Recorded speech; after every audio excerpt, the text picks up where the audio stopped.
You're tuned in to the Long Island Ducks Broadcast Network. Today's Long Island Ducks game broadcast will begin shortly. Every game this season will be broadcast live on the Long Island Ducks Broadcast Network with high-definition video and audio via Boxcast. Fans can tune into the game on the Ducks' official Facebook page and YouTube channel, as well as the team's official website, liducks.com. Thank you for tuning in, and stand by for complete coverage of today's game. 2017 Long Island Ducks season ticket packages are on sale now. Enjoy the best savings and most benefits available to cheer on your hometown team. 10-game mini plans are also on sale and offer fans the same great seats for 10 games throughout 2017, as well as many other exciting opportunities. To find out more information and secure your seats for the 18th season of Ducks baseball, please call 631-940-3825 during normal business hours. The Bethpage Ballpark box office is now open for individual ticket sales. Box office hours are Monday through Friday from 10 a.m. to 6 p.m. and Saturday from 10 a.m. to 2 p.m. Fans can also purchase their tickets by calling 631-940-TIXX or by visiting liducks.com and clicking on the tickets icon. The Ducks offer many packages available for groups with as little as 25 people to as many as 2,000. We offer block seating, pregame and in-game picnics, luxury suites, our exclusive Smokin' Al's party deck, and so much more. In addition, groups have the opportunity to take part in a variety of experiences, such as performing the national anthem or taking the field with the Ducks as the dream team. Group ticket packages for the 2017 season are now on sale. For more information on Ducks group outings, call 631-940-3825 or visit liducks.com. Looking for official Long Island Ducks merchandise, hard-to-find memorabilia, team apparel, and so much more? Then be sure to check out the Waddle Inn Shop, the official merchandise store of the Ducks. Fans can visit the shop online anytime at liducks.com by clicking on the merchandise icon. Store hours on game days are noon to 4 p.m. and during the game from inside the ballpark only. On non-game days, the store is open Monday to Friday from 9 a.m. to 5 p.m. Children 14 and under can become members of the Bethpage Federal Credit Union Long Island Ducks Kids Club today. Kids will receive a unique gift package and take part in a variety of fun activities that come with being a member of the Kids Club.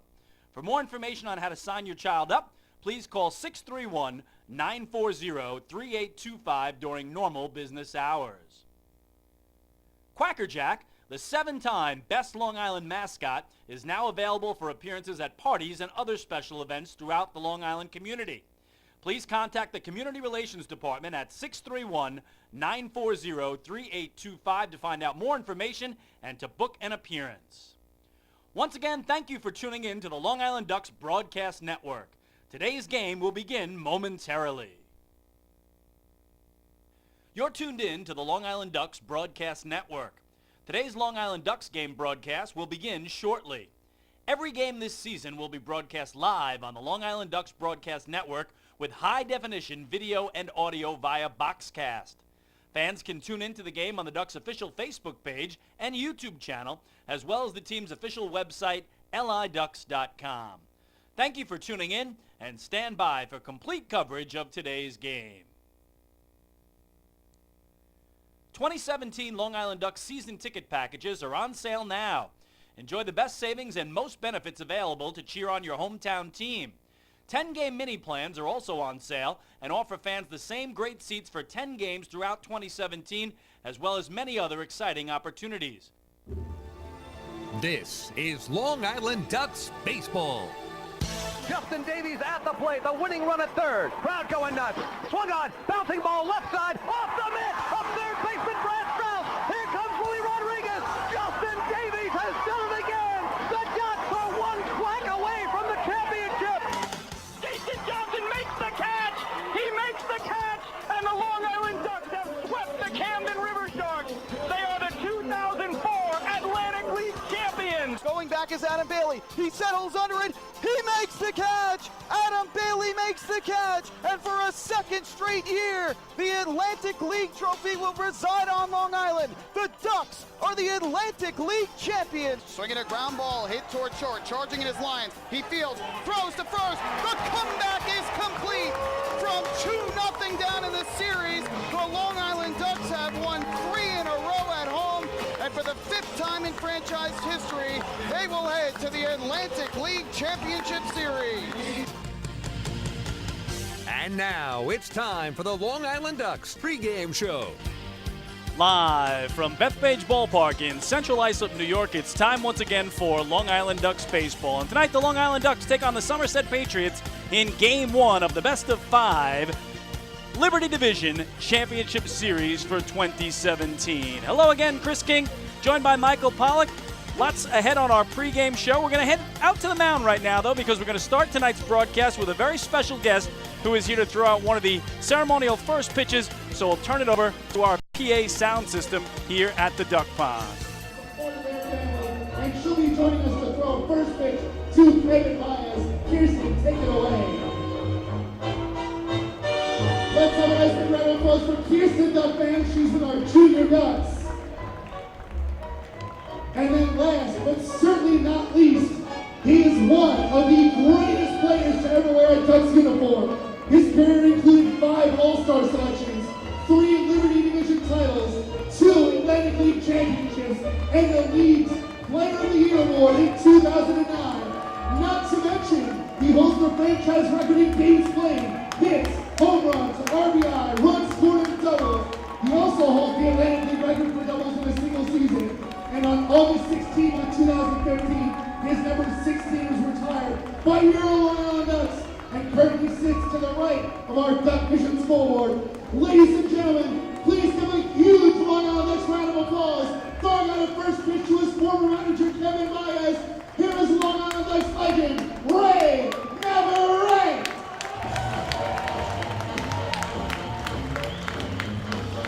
Let's have a nice big round of applause up for all of our first pitchers joining us here tonight. Wow, what a way to get it started here tonight at Bethpage Ballpark in Central Islip. The greatest player in franchise history, Ray Navarrete. A big hug from his former manager, Kevin Baez, and now they take the photos. Yes, playoff baseball is here, ladies and gentlemen, and it starts tonight at Bethpage Ballpark. Again, Chris King, Michael Pollock will join us shortly, but what a special night it is whenever the Atlantic League playoffs get underway, and tonight we've got what has become a yearly matchup between the Long Island Ducks and the Somerset Patriots. In fact, the 3rd year in a row that these two teams will battle for the Liberty Division Championship Series, and the 4th time in the last 5 seasons that they have met in the postseason. So quite the matchup. As you'd expect, the regular season was close between these two teams. The Ducks won 11 of the 20 games. The Patriots won 9. But in the playoffs, they have played 15 times. The Ducks have 8 wins, and Somerset has 7. Home field has really been huge in the playoffs between these teams. In fact, the Ducks are 6-1 all-time against the Patriots on this field in the postseason, and Somerset 6-2 all-time against the Ducks on their home turf of TD Bank Ballpark in Bridgewater, New Jersey. So again, this year, best-of-5 first-round series. Ducks have games 1 and 2 here tonight and tomorrow. Then it shifts to the Garden State for games 3, 4, and 5 on Friday, Saturday, and Sunday, if necessary. And we throw out the if necessary, almost knowing that it tends to be necessary. These teams, again, have played 3 times in best-of-5 series, and all 3 times it has gone the distance to 5 games. The Ducks' first ever playoff meeting with the Somerset Patriots came in the 2013 Atlantic League Championship Series. Of course, the Ducks won that in 5. The gentleman who just threw out the first pitch, Ray Navarrete, hit the biggest home run in franchise history during that 5th and deciding game on September 29, 2013. And the Ducks had a 6-4 victory after taking a 2-0 lead to Somerset, losing games 3 and 4 in extra innings. They wrapped it up in Game 5 to win at the time was their 3rd Atlantic League title and still most recent title. And then again, the two teams meeting each of the last 2 years. In 2015, the Somerset Patriots defeated the Ducks in 5 games. Another great series. Ducks had a 2-1 lead, but the Patriots rallied to win the final 2 games at home, shutting out the Ducks both times by the final score of 4-0. And that's the first time in franchise history the Ducks had ever blown a 2-1 lead in a series and lost. And then last year, an absolute classic opening round playoff series. The Ducks dropped both games in Somerset County, New Jersey to open the series, but they come home and they win 3 in a row. Just the second time in Atlantic League history that a team had rallied from 0-2 down to win a best-of-5 series, and for the Somerset Patriots, the first time they had ever blown a 2-0 lead in a series. The Ducks would go on to fall to the Sugarland Skeeters in the finals, in fact, swept by the Skeeters, so the Ducks come in on that 3-game playoff losing streak, as do the Somerset Patriots, again having lost their final 3 games to the Ducks in that Liberty Division Championship Series a year ago. So for the 3rd straight year and the 4th time in the last 5 years, these two teams hook up in the postseason, and it should be a dandy tonight. A pair of right-handers going head-to-head. All-time franchise leader in just about every category for Long Island. John Brownell will toe the rubber. And the brand-new right-hander for the Somerset Patriots. He's only pitched 1 game this year with the Pats. That was last week. Mark Hamburger, the right-hander, is handed the ball here to try to lead Somerset to a Game 1 win. So we'll take a break, and when we come back, a closer look at what both of these teams did during the regular season and how that played out head-to-head as well when we continue on the pregame show tonight from Bethpage Ballpark in Central Islip. Hey, fans. This is Bud Harrelson, and you're listening to Ducks Baseball on the Long Island Ducks Broadcast Network. Going way back is Joe Holden, and he is looking up, and that one is headed to field 5 at Robert Moses. The waves are gnarly, and the Ducks have tied it at 1. That was another home run for the Ducks. And Duck fans, what's more fun than a home run that helps the Ducks win a game? How about a homer that helps the community win? Chappie's Funeral Home and the Long Island Ducks have once again teamed up for the Chappie's Home Run Challenge. If the Ducks hit 100 homers this season, Chappie's Funeral Home will donate $5,000 to the Quackerjack Foundation. So every time a Ducks hitter goes deep this season, watch for the Chappie's Challenge home run count on the scoreboard. And if we reach 100, we're all a winner. Chappie's Funeral Home, where caring for others is a family tradition. Can't get enough of the Long Island Ducks? Well, now you can get even more inside info on your favorite hometown team through Facebook and Twitter. The Ducks are constantly updating fans through social media with scores, transactions, ballpark promotions, and much more. You can even win great prizes. All you'll need to do is make a free account on Facebook and Twitter, and then visit us at facebook.com/LIDucks and twitter.com/LIDucks. Think you're Long Island's biggest Ducks fan? Get connected now.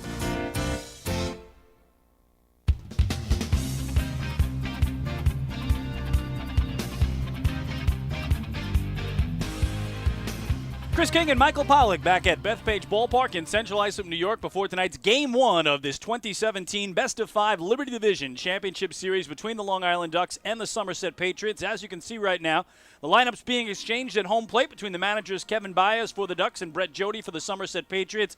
And you can tell it's playoff time. You can see those playoff logos on the field down the first and third base line. And as I look around the ballpark, the red, white, and blue bunting is out as well, a sure sign that the postseason is here.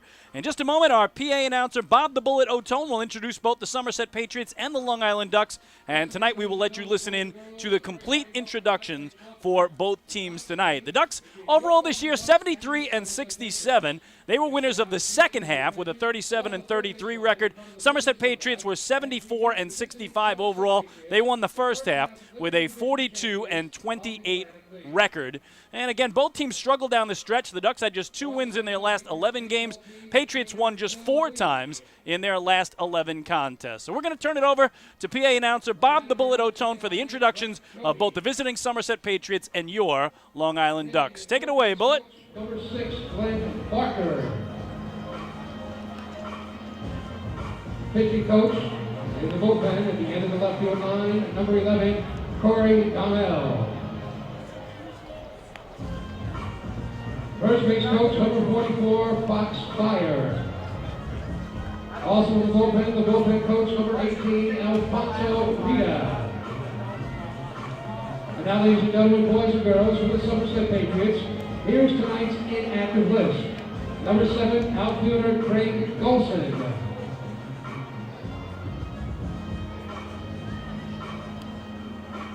Infielder number 2, Scott Kelly.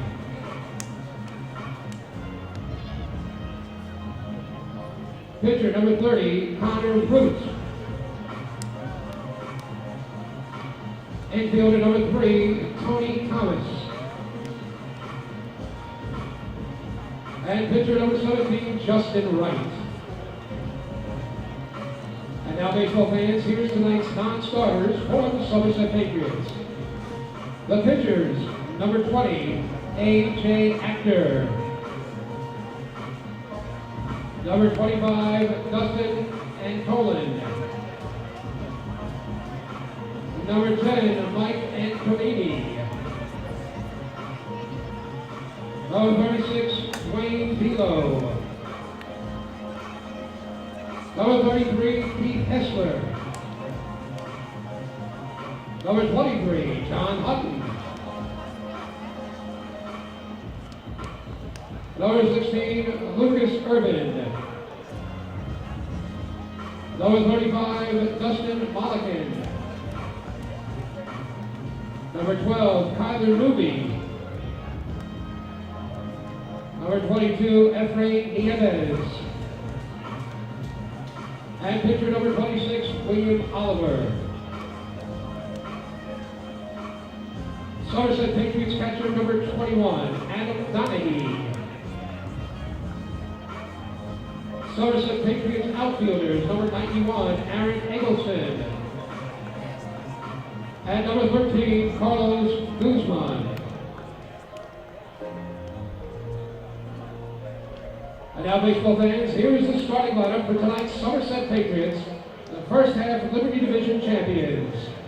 Leading off for the Somerset Patriots, the right fielder, number 15, Justin Trapp, number 15. Batting second, at shortstop, number 8, Alfredo Rodriguez, number 8. Hitting third, the left fielder, right team, Omo Rosario, number 19. Batting in the fourth position, designated hitter, number 40, Kyle Roller, number 40. Hitting in the fifth position at third place, number 14, David Fidel, number 14. Batting sixth at first place, number 37, Joe Maloney, number 37. Hitting in the seventh position at playing center field, number 5, Andre Richardson, number 5. Batting eighth at second base, number 9, Tyler Bortnick, number 9. And hitting in the ninth position, the catcher, number 4, Jovan Gonzalez, in the bullpen at the end of the left field line. Pitching tonight for the Somerset Patriots and warming up to the business bullpen at the end of the left field line is right-hander number 27, Mark Hamburger. Number 27, the starting lineup for the visiting Somerset Patriots.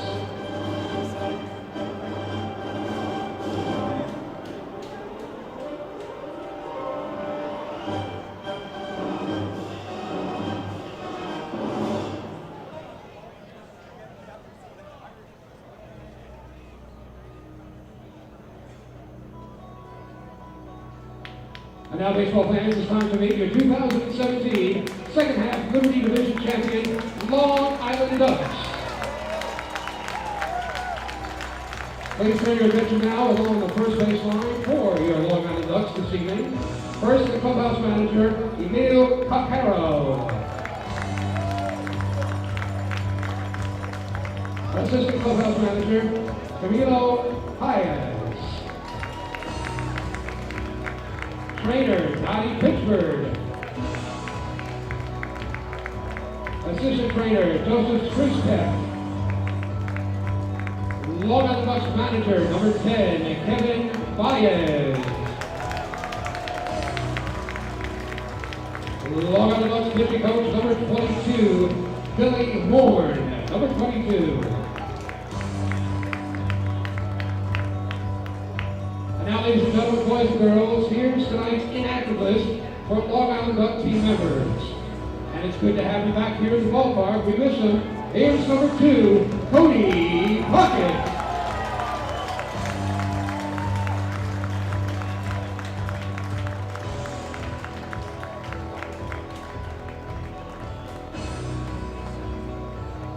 Number 21, David Artsma.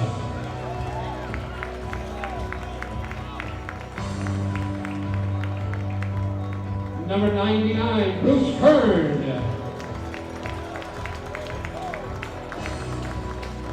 Number 18, Tyler Levine.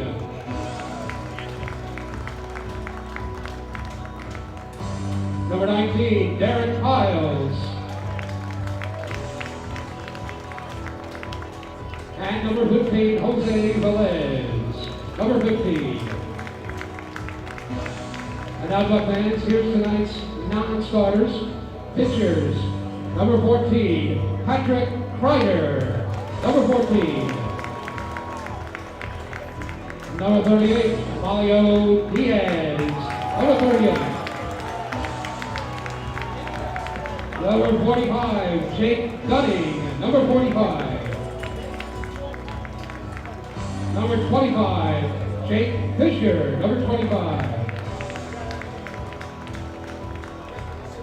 Number 35, James Jones. Number 35. Long Island Ducks pitcher number 44, Matt Larkins. Number 44. Number 36, Matt March. Number 36. Number 17, Dennis O'Grady. Number 17. Number 48, Dustin Richardson. Number 48. Number 27, Rob Rogers. Number 27. Long Island Ducks pitcher number 9, Zach Treese. Number 9. And number 29, Tyler Wilson. Number 29. Long Island Ducks catcher, number 24, Audie Afneer. Number 24. Long Island Ducks infielder, number 30, Ruben Gotai. Number 30. And Long Island Ducks outfielder, number 28, Jordan Hinshaw. Number 28.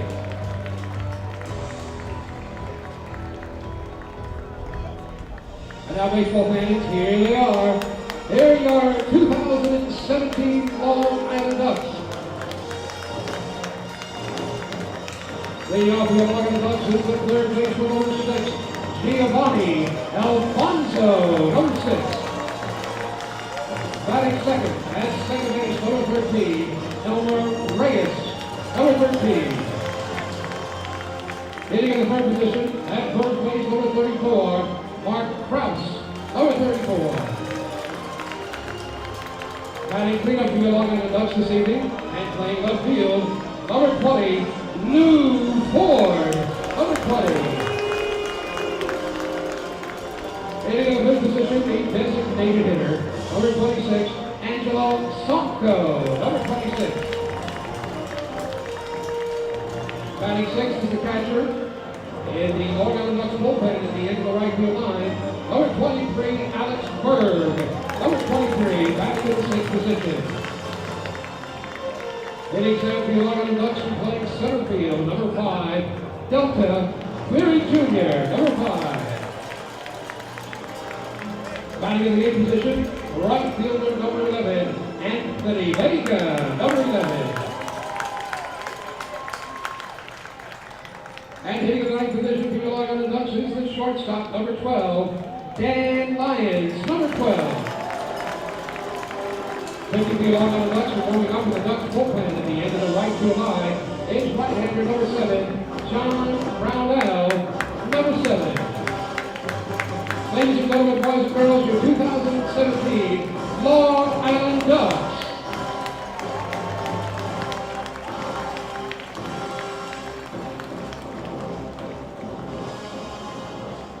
And baseball fans, acting as tonight's fan tunnel are the Junior Ducks. I've got a nice hand with the Long Island Ducks Junior Ducks. We'd like to thank them for all their valuable support throughout the year and for joining us tonight and providing tonight's fan tunnel.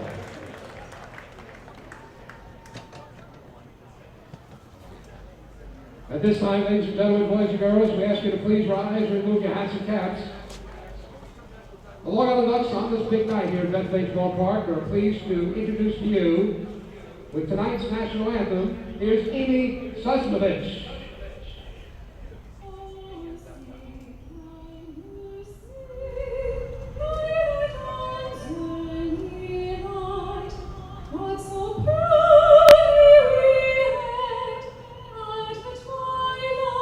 Last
Wow, what a job by Amy Susnovich with our national anthem tonight. The youngsters over on the first base side, the junior Ducks.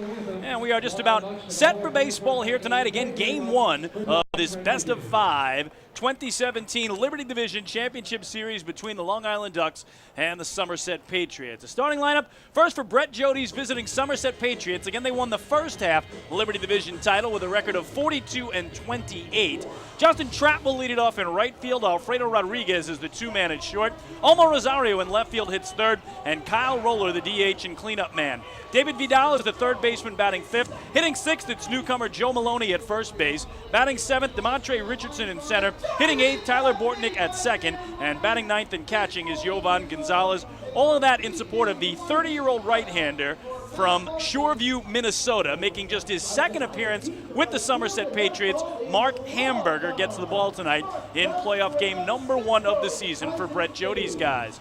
For Kevin Baez, Long Island Ducks, they won the second half with a record of 37-33.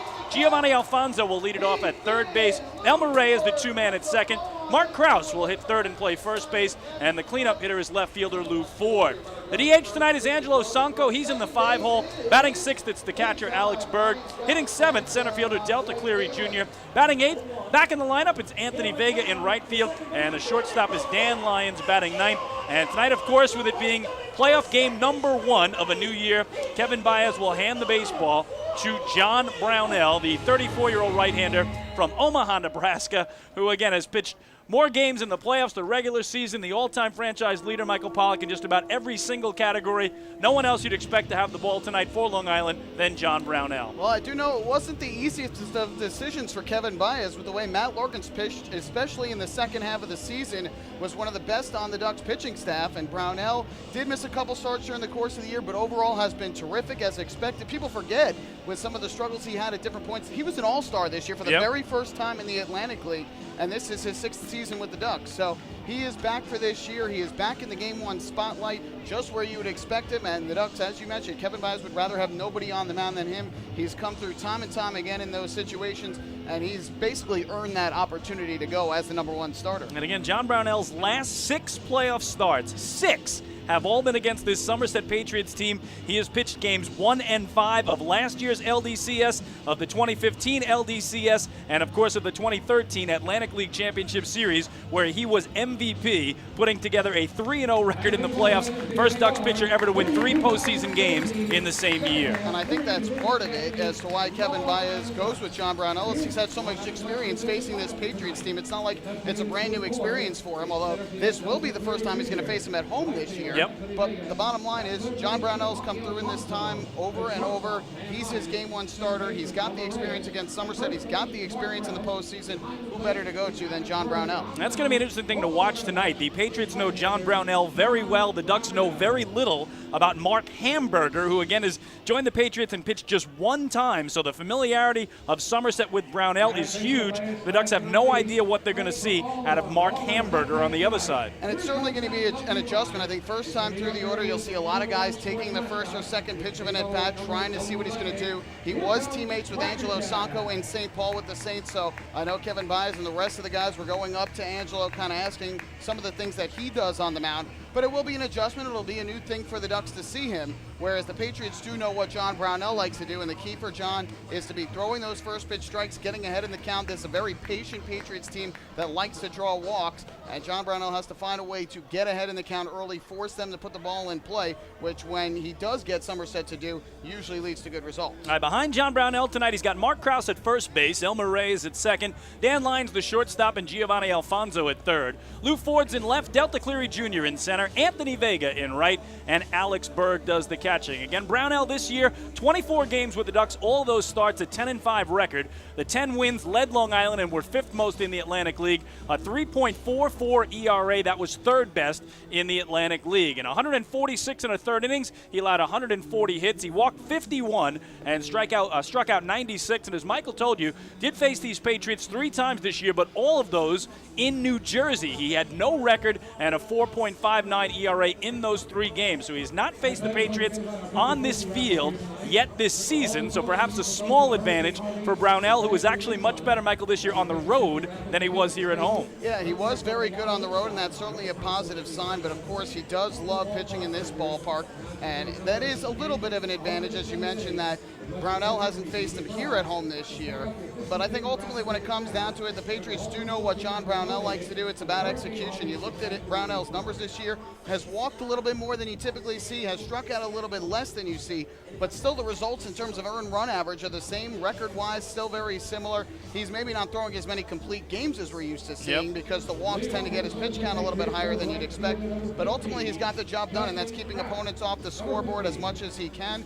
And it should be a fun matchup seeing him go once again against these Patriots. It seems like it is a fait accompli every year that these two teams are going to face in the first round. Again, third straight year they face each other in the first round. Fourth time in the last 5 years they've had a playoff matchup. We are just about set for our first pitch tonight as right fielder Justin Trapp is in from the right side for Somerset. Right-hander John Brownell off the third base side of the rubber kicks and deals, and his first pitch is up and away for a ball underway tonight at 6:41 here in Central Islip. Our home plate umpire is Fred DeJesus. He's joined by Brian DeBauer at first, Matt Hensel at second, and Tom Gandolfo at third. This one in the air to left and well hit. Lou Ford, a good jump though, moving to his left, able to put it away for out number one. And that's going to be another thing to look at tonight is that Anthony Vega back with this team as he left the team in August going to college, comes back here for this series and gets the start in right field, having not played there since the middle of August. Lou Ford has been getting a lot more time of late in the outfield. The Ducks feel more confident with his jumps on pitches off these Patriot bats. Mark Krause has been a bit better at first base than Gotay or Sanko, and so that's the defensive lineup here for the Ducks tonight, and it should be interesting to see how much it helps the Ducks in terms of saving potential hits and runs. Here's Alfredo Rodriguez, the two-man and shortstop, a right-handed stick. Shows bunt, draws it back, and takes the pitch for ball one. Rodriguez on the year, a .257 hitter, a homer, and 32 runs batted in. Those 32 ribbies, fifth best on the Patriots. Brownell's 1-0 is right down the middle for a strike, evening things up at 1-1. Again, here at Bethpage Ballpark, we go 400 feet to dead center field, 325 down the lines. And those flags on the right field wall are standing at attention because, yes, Tropical Storm Jose is just off the end of Long Island as Brownell misses in tight. And, Michael, it'll be interesting to see how that affects tonight, not only the pitchers, but the hitters as well. Winds somewhere in the 20 to 40 mile an hour range expected with gusts. So a 2-1 from Brownell. And that in the air. First base side, Mark Krause in a foul territory near the coach's box, a two-handed squeeze, and 2 up and 2 down. I certainly think that it could play a factor, but the wind's certainly not whipping as much as it was earlier today. It's certainly not as strong as it was yesterday when there was rain throughout the course of the day. So I think it has a little bit less of an effect as it would have if this game was played a day ago. Then again, with the rain yesterday, I'm not sure this game gets played a day ago. Again, game 1 here tonight, game 2 here tomorrow. Then it shifts to New Jersey for games 3, 4, and 5, Friday, Saturday, and Sunday. Again, Saturday and Sunday if necessary. So 2 up and 2 down. Here's the left fielder in 3-man, Olmo Rosario, and John Brownell starts him out with a strike on the outside corner. Rosario, a .282 hitter in the regular season, third best for the Patriots, 6 homers, and he knocked in 42. The 0-1 is low and away, a ball and a strike now to the Patriots left fielder. Of course, you talk about Tropical Storm Jose. Now Maria going through Puerto Rico today. I know I was just down there on the field. Ruben Gotay has Fuerza Puerto Rico on his hat written. The 1-1 is pulled down the left field line. A fair ball past the diving third baseman Giovanni Alfonso. Nice little carom out to Lou Ford, but cruising into second with a stand-up double is Omar Rosario. A nice 2-out knock. Just snuck that ball inside the third base bag. Alfonso really couldn't do much more than he did to go after it, and a bit of luck there for Somerset that it just does stay inside that third base bag, and so the Patriots have their first base runner of the night. And they have their cleanup hitter in DH Kyle Roller coming to home plate. Again, the only left-handed bat that John Brownell will see tonight in this starting lineup for Brett Jody, and certainly Kyle Roller, the player of the year this season for Somerset, led them in batting average at .326, homers with 22, and runs batted in with 77. So dangerous hitter is Roller, and John Brownell right down the middle for strike one. We were talking before the game how surprising it was to see a Patriots lineup in the postseason with no Aaron Eggleston, no Carlos Guzman, and Brownell has struggled a little bit more against lefties than righties this year, so that was a bit of a surprise from Brett Jody before the start of the game. Certainly was. Here comes the 0-1 now to Roller, and that inside 1 ball and 1 strike. Again, Eggleston and Guzman left-handed hitters. Adam Donahue, the backup catcher, a right-handed hitter. Those are the 3 bodies available off the bench tonight for Brett Jody. Of course, Roller's got that slightly open stance and the wind whipping out towards right field. Brownell's got to be careful here, and it's hit weakly on the ground to second. Elmer Reyes with a quick toss to first, and that'll do it for the Patriots in the top of the first. No runs, a hit, and a man left.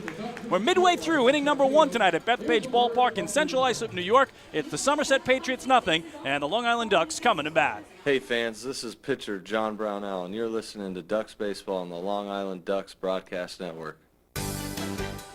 Long Island's Ford Giant is celebrating its 60th year anniversary. Stop by Sayville Ford to check out their state-of-the-art showroom featuring enclosed service drives, luxurious customer lounge, and a larger selection to choose from. Get giant savings on hundreds of new and used vehicles in stock. Sayville Ford's 60th anniversary celebration is going on now. Visit SayvilleFord.com or download the Sayville Ford app today to learn more about Sayville Ford's 60th anniversary savings. Call 631-589-4800 today. Bethpage Ballpark is a great place to watch a ball game, so why not do so from some of the best seats in the house? The Ducks are proud to present the brand new Long Island Ducks Beer Garden. Open for all fans on nights when the Smokin' Owls party deck has not been reserved, the Beer Garden will feature a variety of frosty draft and bottled brews, as well as several food choices. The area has been decked out with bar rail seating and Ducks branded furniture to provide a comfortable atmosphere for everyone. Be sure to stop by and check out the brand new Long Island Ducks Beer Garden on your next visit to the ballpark.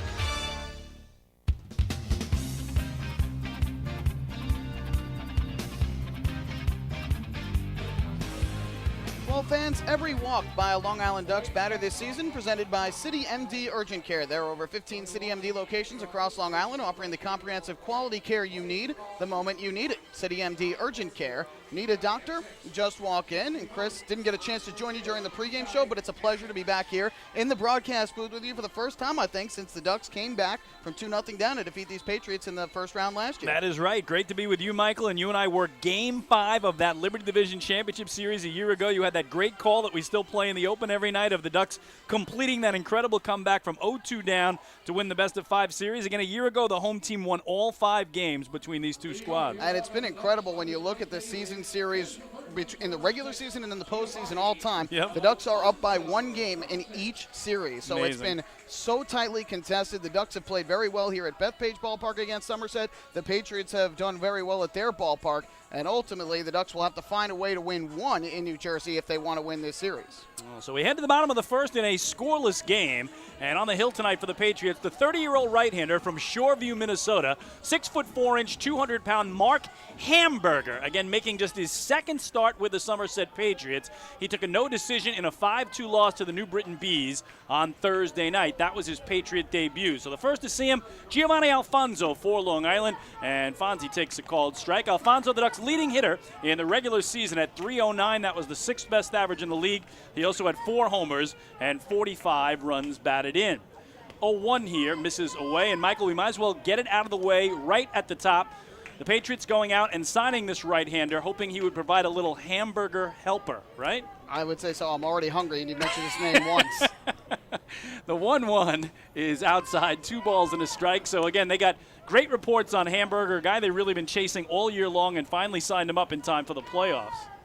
So 2-1 the count on Alfonso. He certainly works quickly, does Hamburger, from the first base side of the rubber. And this one slashed foul down the right field line to even things at 2-2. Yeah, Hamburger, a guy who has mentioned that he's very loyal to his teams, loves playing in St. Paul where he was teammates with Angelo Sanco, so it wasn't an easy decision for him, but ultimately ends up coming here to Somerset and trying to help the Patriots win their league record 7th title. Is 2-2 coming to Alfonso in this righty-righty. And that one ripped toward the shortstop Rodriguez. Sidearms across the diamond, 1 gone for the Ducks. Well, behind Hamburger tonight, it is Joe Maloney at first, Tyler Bortnick at second, Alfredo Rodriguez at short, and David Vidal at third. Omar Rosario on left, Devontre Richardson in center, Justin Trapp in right, and Yovan Gonzalez does the catching. Well, those who know me know I love a good burger. And so those who know me know I'm salivating whenever I hear that word. It's going to be very tough to make it through this broadcast tonight. Well, again, Mark Hamburger, the league leader in wins for the St. Paul Saints in the American Association this year. He had a 13-6 record. Here is Elmer Reyes taking in tight. It's ball one on Reyes, who during the regular season was the Ducks' second leading hitter at .302, eighth best average in the league, 5 homers, 56 runs batted in. So Reyes steps out here just trying to break the rhythm of Hamburger, who works very quickly. The 1-0. Is in there for a strike on the outside corner, says home plate umpire Fred DeJesus. It's a ball and a strike. One thing you can see, he likes to mix up his location. Started in, then went out, and that's his key, is trying to keep opponents off balance. 1-1 is ripped the other way into right field. That's a base hit. So a one-out opposite field single for Elmer Reyes, and the Ducks have a base runner aboard. I'll tell you what, Kevin Baez really on this last week of the season when the Ducks went on the road for 7 games, moved Giovanni Alfonso to the top spot, had Elmer Reyes batting in that number 2 spot trying to get the offense going. And the Ducks still had their struggles, but ultimately Alfonso and Reyes have been arguably the 2 most consistent hitters on this team all year long. And Reyes has done that so well, going the opposite way, just like Giovanni Alfonso. They've been getting on base consistently, and good to see Elmer Reyes in the first inning here get aboard. So he'll be held on at first by Joe Maloney. 1 on, 1 out, and here's the first baseman and 3-man for the Ducks from the left side. It's the player voted MVP this season by the fans, Mark Krause, taking strike 1.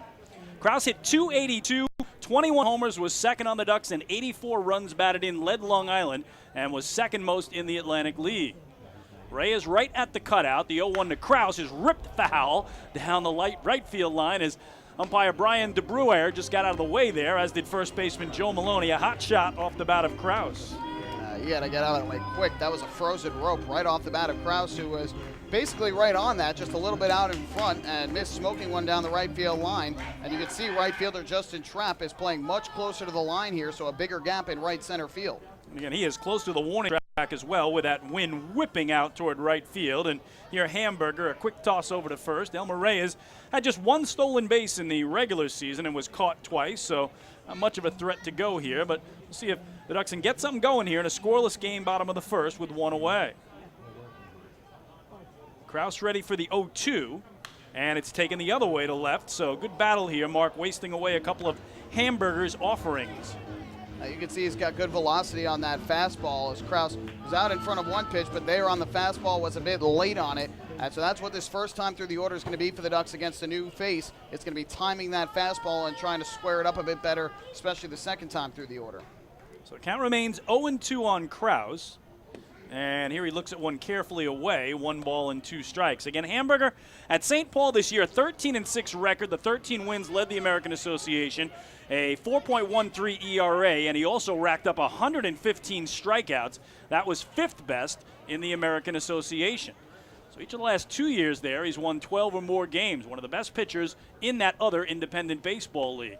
The 1-2 here is wide, and it's 2 balls and 2 strikes. Michael, I know you talked about his fierce loyalty, being a Minnesota guy, getting to pitch for St. Paul. Said, when I sign a contract, I honor it. And it wasn't until the Saints were eliminated from the playoffs that he decided he would come here to Somerset and join the Patriots. They were after him most of the year. The 2-2 is a swing and a foul tip held by catcher Jovan Gonzalez. First strikeout for Hamburger and 2 away for Long Island. And you like to see that from players. There are a lot of guys who do want to play for those teams, but at the same time, they get an opportunity to go play winter ball. Some will try and rest up after playing during the year before they go there, end up going home a little bit earlier. You have to respect that of Mark Hamburger and St. Paul, a great organization. They're among the top 10 in the Atlantic in minor league baseball in attendance, and he was very much enjoyed being a part of that. Now trying to enjoy being a part of the Patriots. Lou Ford, the 2-out hitter for Long Island, a bouncer over to first from Hamburger. Nicely dug out there by Joe Maloney as Elmer Reyes gets back. Lou tonight in the cleanup slot, batting right-handed, of course, and playing left field. Ford hit .269 in the regular season, 9 homers, 31 runs batted in. Let's see if the Ducks can get something going here in a scoreless game, bottom of the first. Ford's first look at Mark Hamburger, the right-hander. Catcher Gonzalez sets up away, and Hamburger misses high and wide for ball 1.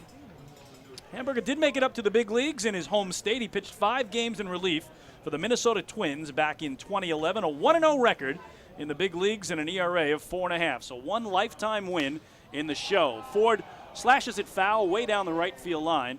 And the count 1-1 on Lou. That's another thing for Hamburger is not only is he loyal, but he's also a hometown guy, being from St. Paul, and now pitching for the St. Paul Saints. I'm sure they love him there. In St. Paul, they've got a beautiful ballpark, and now Hamburger gets to come to the Patriots, try and help them be successful, and I'm sure he's going to quickly win their fans over if he pitches well against their most ardent rival. It'll be a 1-1 here, and Lou dribbles it to the third baseman, David Vidal. Bare hands, he's got no play. So essentially a swinging bunt single for Lou Ford, 2 on, 2 out for Long Island.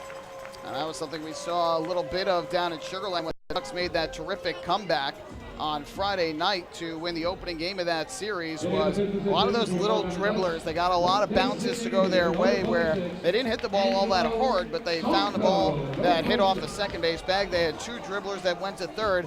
And again, it's not about how hard you hit it, it's about where you hit it. And the Ducks will take hits any way that they can get him. And now they bring up a guy who is second on the team in runs batted in this year with a chance to give the Ducks the early lead. And that is Angelo Sanko. What a season he is coming off. The DH and 5-man. A lefty batter here against Hamburger with 2 on and 2 out. Scoreless game in the home first. Sanko sees at the shoot tops, low and in for ball 1. In the regular season, he hit .263, 24 homers, led Long Island, and again, as Michael told you, 81 runs batted in, second on the Ducks and 4th most in the Atlantic League. So good spot for a lefty hitter against the righty pitcher here, trying to put Long Island in front early in a scoreless game. Takes this one foul high on the third base side, 1-1 on Sanko. And one thing, talking to Sanko, who played with Hamburger in St. Paul the last few years, he has told me that their ballpark, CHS Field, very much a hitter's ballpark. So to see the numbers Hamburger put up there, 13-6, 3.55 ERA overall, pitching primarily in that ballpark, that makes it even more impressive. 1-1 is low, and the fact, too, Michael, that Brett Jody hands the ball to an unknown, essentially, who would never pitch for the Patriots in Game 1 of a playoff series on the road. To me, that speaks volumes. Patriots, of course, always have pitching as a strength, and that was certainly the case this year at 3.90 earned run average for their staff, second best in the Atlantic League. So a 2-1 count now on Sanko with Reyes at second and Ford at first. Swings through it here to even things up at 2-2.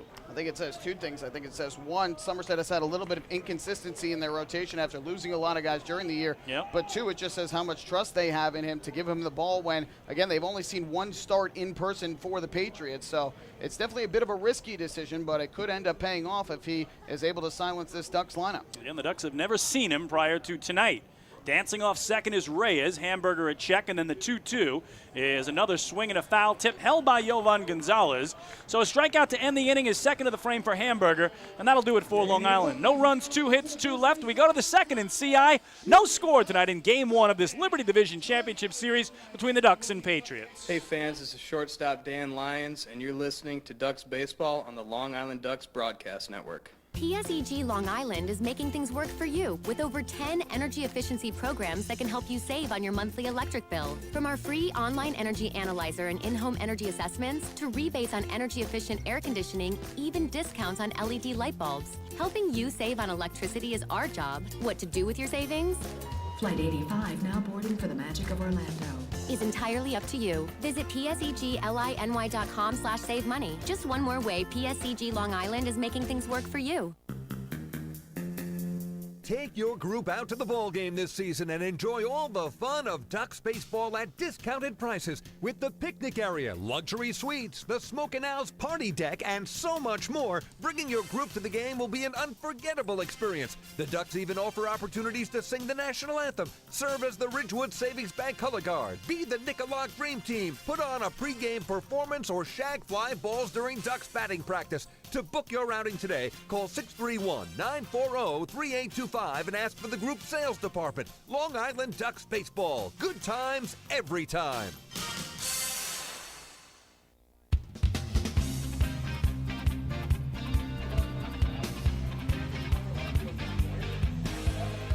Well, we go to the second inning here at Bethpage Ballpark. No score here in Game 1 of the Liberty Division Championship Series between the Long Island Ducks and the Somerset Patriots. Time for the Ducks Health Report, which is brought to you by Island Shore Physical Therapy, the official therapist of the Long Island Ducks. When you come to the playoffs, you have to have a 25-man active roster. Nobody who is on the inactive list can get activated unless there is an injury or other emergency. So everybody on the active roster for the Ducks is healthy. That is good news. The Ducks did make 3 moves to put guys on the inactive list yesterday. Tyler Levine and Jose Velez, 2 pitchers, and Derek Piles, an outfielder, while David Artsma and Bruce Kern continue to recover from injuries. Also a great sight before the game, Cody Puckett, who has been out since the end of May after injuring his knee. He was back here today to be part of the pregame introductions. Yeah, he was in uniform and was introduced and got a huge cheer. So, again, great to see Cody Puckett back at the ballpark here tonight. Well, a scoreless game goes to the top of the second. John Brownell to face David Vidal, the third baseman and 5-man for the Somerset Patriots, who fouls off the first pitch he sees from him. So 0-1 the count to Vidal, and now the pitch from Brownell is taken on the ground past the diving second baseman Elmer Reyes and into right. So a leadoff single for Vidal here to open up the visitors' second in a scoreless game. Well, that is certainly a big addition for the Patriots to get him back. We know what he has done to the Ducks in the past and to other Atlantic League teams. Has been one of the best hitters in the league since he's been with Somerset over the last few years. Had his contract purchased after last season by the Marlins organization, had been with them. Now is back with the Patriots, and he is certainly hoping, and the Patriots are hoping, that he can be a big injection into their lineup of offense come postseason time, which is now upon us. So he poked it to the right side. He's at first. And here's their new acquisition, Joe Maloney, the first baseman and 6-hitter from the right side. Another big late-season acquisition as he takes strike one. Maloney's only played 2 games with the Somerset Patriots, but he went 4 for 9 in those 2 games Saturday and Sunday, including a pair of doubles and scored a pair of runs. So he comes in with a whopping average of 444, no homers, and a run batted in. Strike one from Brownell. And now Brownie's 0-1 to Maloney is fouled painfully off his leg, and he's quickly down 2 strikes as he hobbles around. It's going to be interesting. The Patriots really relying a lot on new faces to this team that the Ducks have not seen, and we've seen a lot of teams do it, especially late in the season around the Atlantic League, adding new players in important roles in their lineup and in their pitching staff to try and throw opponents off, make them fall behind in a game, in a series, because teams haven't seen what they've been able to do. And so Somerset, between Maloney, a guy like Devontae Richardson, and Mark Hamburger on the mound tonight, those are the guys for Somerset. Well, Maloney was the Can-Am Player of the Year with the Rockland Boulders, where he hit .282. He led the league with 35 homers. He led the league with 101 runs batted in, and went all the way to the championship series before they lost to the Quebec Capitales, as Quebec were the champions. And good to see, Michael, that it looks like Joe Maloney's okay, as Phil Lee, the trainer, and his manager, Brett Jody, went to check out that leg after he fouled the ball off. I think just trying to get that sting of the pain when you hit that ball off your leg, especially if it's off the front part where there's no real protection aside from the skin, it definitely stings a bit and takes some time just to wear off. So 0-2 the count on Maloney as Brownell works off that third base side of the rubber. His pitch is swing and a miss, a third strike. Good morning, good afternoon, and good night. On 3 pitches, he fans Maloney for his first K tonight, 1 gone. Usually when John Brownell is successful, he's got multiple pitches working, but lives off of that cutter that he gets for strike 3, and that last pitch, which is that big 12-6 curveball, has a ton of movement on it. You saw Maloney there, who has not seen Brownell before, way out in front of it, and now he knows that's something that Brownell has in his arsenal, and I'm sure he'll remember that second time through. So 1 on, 1 out. Here's the other newcomer Michael was talking about, Devontae Richardson. And he takes a strike down the middle. The center fielder is the 7-hitter from the right side. Richardson played in 18 games this season with Somerset, where he hit .333, did not homer, and drove in 6. So Vidal still at first. He did not attempt a stolen base during the regular season. He's held on there by Kraus. And the 0-1 to Richardson is another swing and a miss. So 5 pitches for Brownell, 5 strikes in a row since the Vidal single. Hasn't thrown a ball yet this inning. He had the foul ball and the single to Vidal, 3 strikes to Maloney, and now 2 straight strikes to Richardson. So let me do the quick math then. 7 for 7 is John Brownell, 7 pitches, all for strikes. Let's see if he can keep it going here. It'll be an 0-2. He's at the belt and deals. And there it is. Make it 8 for 8. Back-to-back strikeouts for Brownell, and there are 2 away. Again, we mentioned earlier this season, Brownell really wasn't striking out as many as we're used to seeing. He's usually up in the 120s, 130s with the Ducks. Last year, I think he set a franchise record with 146, if I'm not mistaken. This year, only 96. Now, again, he only started 24 games this year, missed a couple when he wasn't feeling great. But ultimately, he's done a terrific job at still finding ways to keep opponents off the scoreboard if he doesn't get those strikeouts. But good to see here, excellent movement on the breaking ball, and he's got 2 swings and misses from the Somerset newcomers. So here's Tyler Bortnick, the second baseman and 8-man from the right side. Brownell's first pitch to him is another strike. So he has not thrown a ball this inning now, make it 9 for 9. Just incredible so far for Brownell against Bortnick here, who hit .273 with a pair of homers and 30 knocked in during the regular season. Got himself signed away by Milwaukee, played at AA and AAA, and then returned to these Patriots. Be an 0-1. And there it is. His first ball of the inning comes on pitch number 10. It's 1-1. He has had 6 straight batters that he's thrown a first pitch strike to after falling behind the first 2 hitters of the game. Fortunately, he got both of those guys out, but good to see him getting ahead in the count, and that was a key we mentioned earlier in the game. Be a 1-1 coming here to Bortnick. And that gets the inside corner, painted the black there. Bortnick disagrees with home plate umpire Fred DeJesus, but he's down in the count, 1-2. I'm sure it's frustrating for Bortnick and these Patriot hitters, considering he's been living on the corner a lot in this inning. Well, Quacker Jack and the Duck fans get the rhythmic clapping going, hoping Brownell can strike out the side. Be a 1-2 coming. Inside, he thought about it, Bortnick did, but laid off, and it evens things up at 2-2. He's been jamming Bortnick all at bat, living on that inside corner and trying to paint it once again. A good eye from Bortnick to lay off of it, but that was right there, very close, and just missed the zone. Bortnick, the leading hitter for Somerset in the season series against Long Island. He hit .348 against the Ducks. Again, the clapping on the 2-2. The runner goes, and it's fisted foul down the right field line as Vidal was off on the pitch. The count holds at 2-2. So Brownell and Vidal have some words there. Not sure what that was about as Vidal headed back to first base. But Brownie having some fun here, facing again the Patriots for the first time this year at home after 3 games in Bridgewater, New Jersey against the Pats. So still at 2-2, still the clapping continues.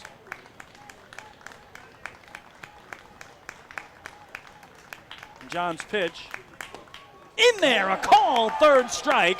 Brownell strikes out the side, and that'll do it for the Patriots. No runs a hit, a man left. To the bottom of the second, we go on Long Island in a scoreless Game 1 between the Flock and the Pats. Hey fans, this is pitcher Rob Rogers, and you're listening to Ducks Baseball on the Long Island Ducks Broadcast Network. Hey, Ducks fans, the official hotel of the Long Island Ducks is the Radisson Hotel, Hauppauge, Long Island. It's centrally located on the north shore of Long Island and offers a home away from home for both business and leisure guests. The Radisson Hotel, Hauppauge, Long Island features an indoor pool, 24-hour business center, a fitness center, and complimentary Wi-Fi in all guest rooms. Enjoy the contemporary American cuisine at the Fountain Grill restaurant or grab a quick bite to eat at Cafe Pronto. And best of all, it's only minutes away from Bethpage Ballpark. The Radisson Hotel, Hauppauge, Long Island, the official hotel of the Long Island Ducks. Call 631-231-1100 today. That's 631-231-1100. Baseball fans, the Long Island Ducks mobile app has officially arrived. Powered by Clear Vision Apps, it's your one-stop shop for all things Ducks baseball. Buy tickets straight from your mobile device. Receive game status updates with push notifications. Check out up-to-the-minute news and scores and interact with the Ducks on social media. Best of all, it's free. Download the Ducks mobile app today by visiting the App Store on your Apple-powered device or Google Play on your Android-powered device. The Long Island Ducks mobile app, with you wherever you flock to.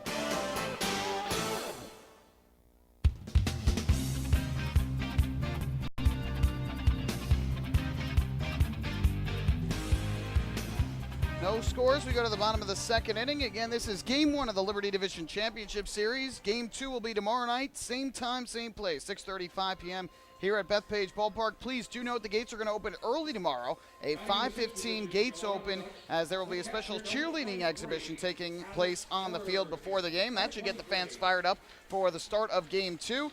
And for the Ducks, they will send right-handed pitcher Matt Larkins to the mound for the second game of this series, while Somerset will counter with left-hander Mike Antonini, which should be another fantastic pitching matchup. Absolutely. So, again, this one goes scoreless to the bottom of the second. Right-hander Mark Hamburger to deal with a 6-man and catcher for Long Island. A righty batter, Alex Berg, to begin the proceedings here in the home half of the second, and Berg takes a called strike one. Berg, a .225 hitter in the regular season, a dozen homers, and 42 runs batted in. Hamburger, again, way over on that first base side of the rubber. He's moved around quite a bit on the rubber in that opening inning. And now the 0-1 down and away, a ball and a strike on Berg. Well, it's been a kind of down season offensively for Berg in terms of the batting average, but this is certainly a team he wants to face. Hit .296 against Somerset with 17 RBIs this season. The 1-1 is in the air to right. Justin Trapp has it measured. Moving in will give it a squeeze for the first out. Yeah, Berg had 5 of his 12 home runs this year against Somerset pitching. So you're right, Michael. He is very happy that this is the first round opponent. Had some big ones too early in the season on the road, and then late in the year on the road. Had some big ones at TD Bank Ballpark. Hit some big ones here as well. And so this should be a good matchup for him. But again, 2 of the 3 pitchers, the 4 pitchers scheduled in this series so far for Somerset are guys he hasn't seen this year. Here's Delta Cleary Jr. for Long Island going after the first pitch from Mark Hamburger, and he fouls it back to the top of the netting. Delta on the season hit .265, 3 home runs, and he was 4th on the Ducks with 46 runs batted in. Scoreless game, bottom of the second. The 0-1 to Delta is pulled foul to the on-deck circle where Anthony Vega is getting loose. Great to see him back in the lineup tonight for Long Island. And the count 0-2 on Delta. It's been a down year for Delta offensively as well, but a chance to make up for it here in the postseason. 0-2 is in the air to right and deep. Trapp going over toward the line. He won't get there. That ball's off the track, off the wall. But a great throw in by Trapp holds Cleary to a long 1-out single. It's so bizarre with Cleary Jr.'s speed not to see him get to second on a ball hit to the wall, but Trapp was playing fairly deep and towards that corner anyway. The ball kind of took a bounce right off the base of the wall, went right to him, and he made a strong throw in. Cleary Jr. was thinking second when he realized as he rounded first that Trapp had the ball and was throwing it in. He had to slam on the brakes quickly, and fortunate that he was able to do so, otherwise he would have been the proverbial dead duck at second. Well, Cleary, the team leader in stolen bases in the regular season with 25, so we'll keep an eye on him at first with 1 away as Anthony Vega digs in from the left side, the right fielder in the 8-hole tonight for Kevin Baez. Hamburger's pitch swung through by Vega for strike 1. Vega hit .245 in the regular season, 3 homers, 19 knocked in. He started with the Ducks May the 16th and then left to go back to college at the University of Arizona August 18th. So he hasn't played in over a month, and he's down on the count here, 0-1. Thinks about that one, lays off it, and it got the outside black for strike 2.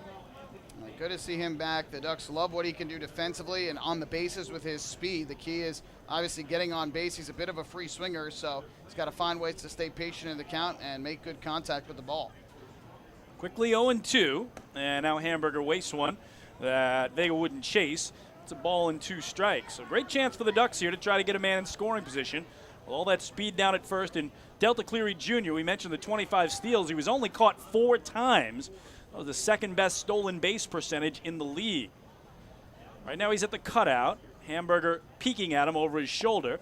And Vega is called out on a strike on the outer half. And that's strikeout number 3 now for Hamburger, 2 away. He was living on that outside corner to Vega, trying to get him to go the opposite way with it. And Vega swung through a couple pitches and then tried to take that one for a ball, but Hamburger does a good job to paint that black. He's got the second out of the inning, and that's going to leave it up to Lyons. So certainly more likely now that Delta Cleary Jr. will take off at some point, knowing this Dan Lyons at bat. Lyons a .248 hitter in the regular season, 7 homers, 2 of those against Patriots pitching, and he had 37 runs batted in. Again, we're scoreless here in the bottom of the second of Game 1 of this best-of-5 series. Lyons takes up and in from Hamburger for ball 1. Kevin Baez goes through the signs at third. Still no sign of Delta taking off from first base as Joe Maloney holds him on there. And Lyons will get a 1-0 pitch. Swings through it, a ball and a strike. Lyons has had a tough year in terms of some nagging injuries throughout. Hasn't been feeling as strong as he would like during the course of the season, but he's played through a lot of pain. And now here in the playoffs, got a couple days of rest after that series at Sugar Land. That should certainly help. Be a 1-1 coming to him. And that in the dirt, of course, Dan, the MVP of the Ducks championship run back in 2012. So playoffs are certainly the best time of the year for Dan Lyons. Gets himself ahead here, 2 balls and a strike against Mark Hamburger. Hunched over at the waist, dangling that ball in his bare right hand. Again, way over on that first base side of the rubber. And then Lyons fouls it back over the netting to bring the count level at 2-2. Kevin Baez said this before the game, that Zach Treese said he looks very much like me, and when you Yes. look out at the mound, it literally, if you didn't know any better, you'd think it was Zach Treese out there. Absolutely. They are stunning in the likeness, the way they look, both the long hair, the right-handers, and Treese drops down a little more than we've seen from Hamburger so far, but certainly a close likeness between those two. The 2-2 just misses away. Boy, Danny really trusting his eye there, and he's run the count full, so now finally we'll get to see Delta Cleary Jr. run from first here on a 2-out payoff pitch. Outfield straight away, medium depth for Dan Lyons. Infield in their normal positions as well, and time called by catcher Jovan Gonzalez here. Yeah, he knows with the runner going, he's got to make sure he makes the right pitch. Lyons hits one down, the lines are in the gap. Cleary Jr. easily could score. So Joe Maloney pulls off at first to play behind Delta, who will run on this 3-2. He's off, and that low and away, ball 4. So first walk of the night for Mark Hamburger, and that walk brought to you by City MD Urgent Care. There are over 15 City MD locations across Long Island. Need a doctor? Just walk in. 2 on, 2 out for Giovanni Alfonso back at the top of the order. That was a good at bat there for Dan. Lyons really didn't chase much out of the zone, and Hamburger was close with some pitches. That final pitch of the at bat definitely missing way down and away. Lyons knew it right from out of his hand, and so Lyons draws a 2-out walk, just like Ford had a 2-out infield single in the first. Now the Ducks have to make the Patriots play for Hamburgers allowing the base runner. So here is Alfonso, grounded out to short to open the game, and he takes a belt-high strike right down the middle, 0-1. Fonzie closed the regular season, reaching base in 18 of the final 19 games in which he played. And Michael talked about Elmer Reyes behind him. He did it in 25 of the final 26. So that's why these two guys are the table setters at the top of the order. Poked to the right side, Bortnick to his left will flip to first, and the side retired. So for Long Island, no run to hit, a walk, and they leave 2. We're through 2 in Central Islip. Game 1 remains scoreless between Long Island and Somerset. Hey fans, this is Bud Harrelson, and you're listening to Ducks Baseball on the Long Island Ducks Broadcast Network. Going way back is Joe Holden, and he is looking up, and that one is headed to field 5 at Robert Moses. The waves are gnarly, and the Ducks have tied it at 1. That was another home run for the Ducks. And Duck fans, what's more fun than a home run that helps the Ducks win a game? How about a homer that helps the community win? Chappie's Funeral Home and the Long Island Ducks have once again teamed up for the Chappie's Home Run Challenge. If the Ducks hit 100 homers this season, Chappie's Funeral Home will donate $5,000 to the Quackerjack Foundation. So every time a Ducks hitter goes deep this season, watch for the Chappie's Challenge home run count on the scoreboard. And if we reach 100, we're all a winner. Chappie's Funeral Home, where caring for others is a family tradition.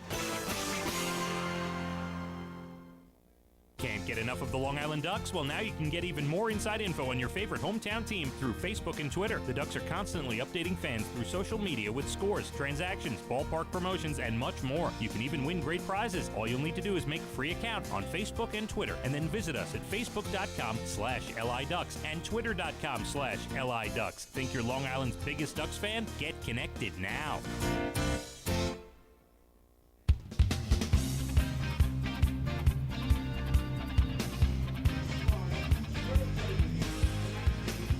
Fans, New York Sports Day is one of the largest independent New York sports news sources out there for coverage of the Long Island Ducks, the Mets and the Yankees, major and minor league baseball, football, basketball, hockey, and soccer. Visit nysportsday.com. New York Sports Day, your independent Gotham sports news source. Well, we head to inning number 3 here at Bethpage Ballpark. No score between the Ducks and Patriots in Game 1 of this best-of-5 2017 Liberty Division Championship Series. John Brownell finished the second inning with 3 straight strikeouts. He faces the only man he hasn't yet tonight, the catcher Jovan Gonzalez, the 9-man in from the right, and he starts him out with strike 1. Gonzalez on the year, a .291 hitter, second best average on the Patriots, had 3 homers and drove in 31. Brownell's 0-1. Ripped foul, and Glenn Barker jumping out of the way of it there, the third base coach, as Lou Ford tracks it down in left field. It's 0-2. Brownell has been such a clutch postseason performer in his career. 5-2 record with the Ducks in the playoffs, a 3.60 ERA, 35 strikeouts in 60 innings, but ultimately it's that ERA that's impressive, and he's continued to get this ball in Game 1 ever since 2013. 0-2 here is poked the other way through the right side, so Second straight inning, the Patriots have a leadoff single through the right side. Vidal did it last inning, but never left first base after the 3 consecutive strikeouts to end the frame.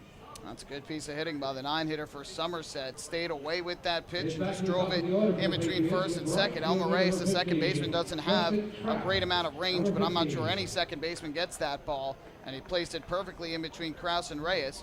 And so right away, Brownell has to work out of the stretch as the leadoff man gets aboard. And Gonzalez did not have a stolen base in the regular season. He tried it twice and was caught both times. So back to the top of the order for Justin Trapp. Pushes a bunt right at first baseman Mark Krause. Nobody covered first as Brownell was late to get there, and everybody is safe.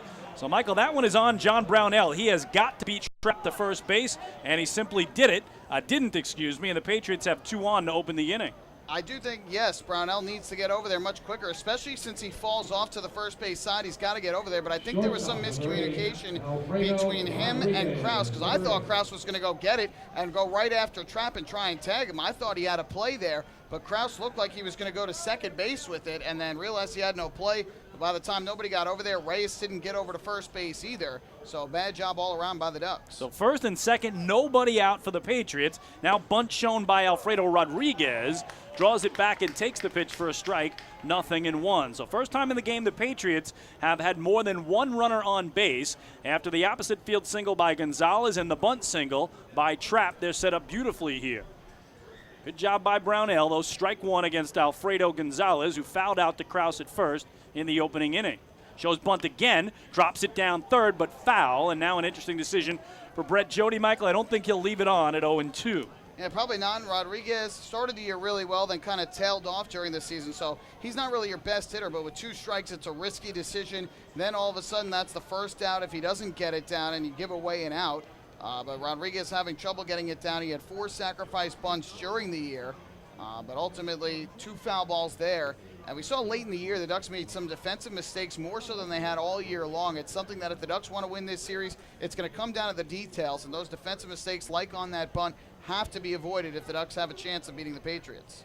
So again, first jam of the night for John Brownell, but he's ahead of Rodriguez here, 0-2. Hit slowly back to Brownell. Will throw to second for 1, on to first, and that's not in time. So the only out recorded down at second is Trapp is forced there. Runners at the corners and 1 away for Olmo Rosario. That was another risky play. Brownell had to go a long way to throw that ball to second. Heaven forbid he throws that away. All of a sudden the Patriots could be in for a big inning. But a good job by Brownell to make an accurate throw to Lyons. Ultimately just wasn't hit hard enough to get Rodriguez out at first, and Rodriguez does have speed. But a good play to get the out at second, because now it does keep that double play still in order. Again, Rodriguez, 14 steals on the year, second for Somerset, although he was caught stealing 8 times. So he's at first. Gonzalez moved over to third on the fielder's choice. And the one-out hitter is Olmo Rosario, the left fielder, who doubled down the left field line in the opening inning. It's a great chance for the Patriots to jump on top here. First time a team has gotten a man to third base in this game. But Brownell goes right after him and drops in strike 1. So Rosario out to take a look. Outfield straight away, medium depth all the way around. Brownell way over now on that third base side of the rubber. Brings the set at his belt. Long stare into Berg, and the 0-1 is in the air to left center field and down for a base hit. So Yovan Gonzalez will score. It's an RBI single for Olmo Rosario, and the Somerset Patriots have the 1-0 lead here in the top of the third. And against a guy like Olmo Rosario, you can't leave the ball up in the zone like that. He somewhat jammed him a bit, but Rosario, a good hitter and likes pitches up in the zone, as do most hitters, but especially him, as we saw in the first inning when he pulled the ball down the third baseline on a pitch in. Brownell left that one up and in. Rosario got the bat head out, and he's got the first postseason RBI for Somerset. So Rosario 2 for 2 with a single, a double, a run batted in. And here is Kyle Roller, the DH and cleanup man from the left side. He grounded out to second in his first time through. Rips it to first. Mark Krause on a hop will go to short. Lyons back to first. Brownell can't get it, and it gets away from him. Scoring on the play are the Somerset Patriots, as coming home is Rodriguez, and it's a 2-0 game. Very bizarre there.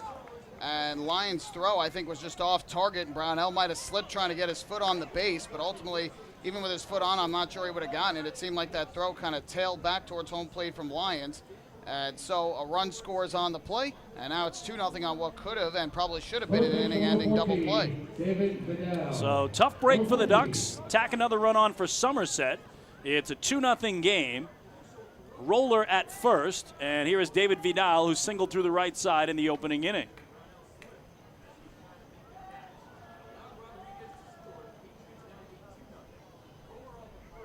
Brownell's first pitch here.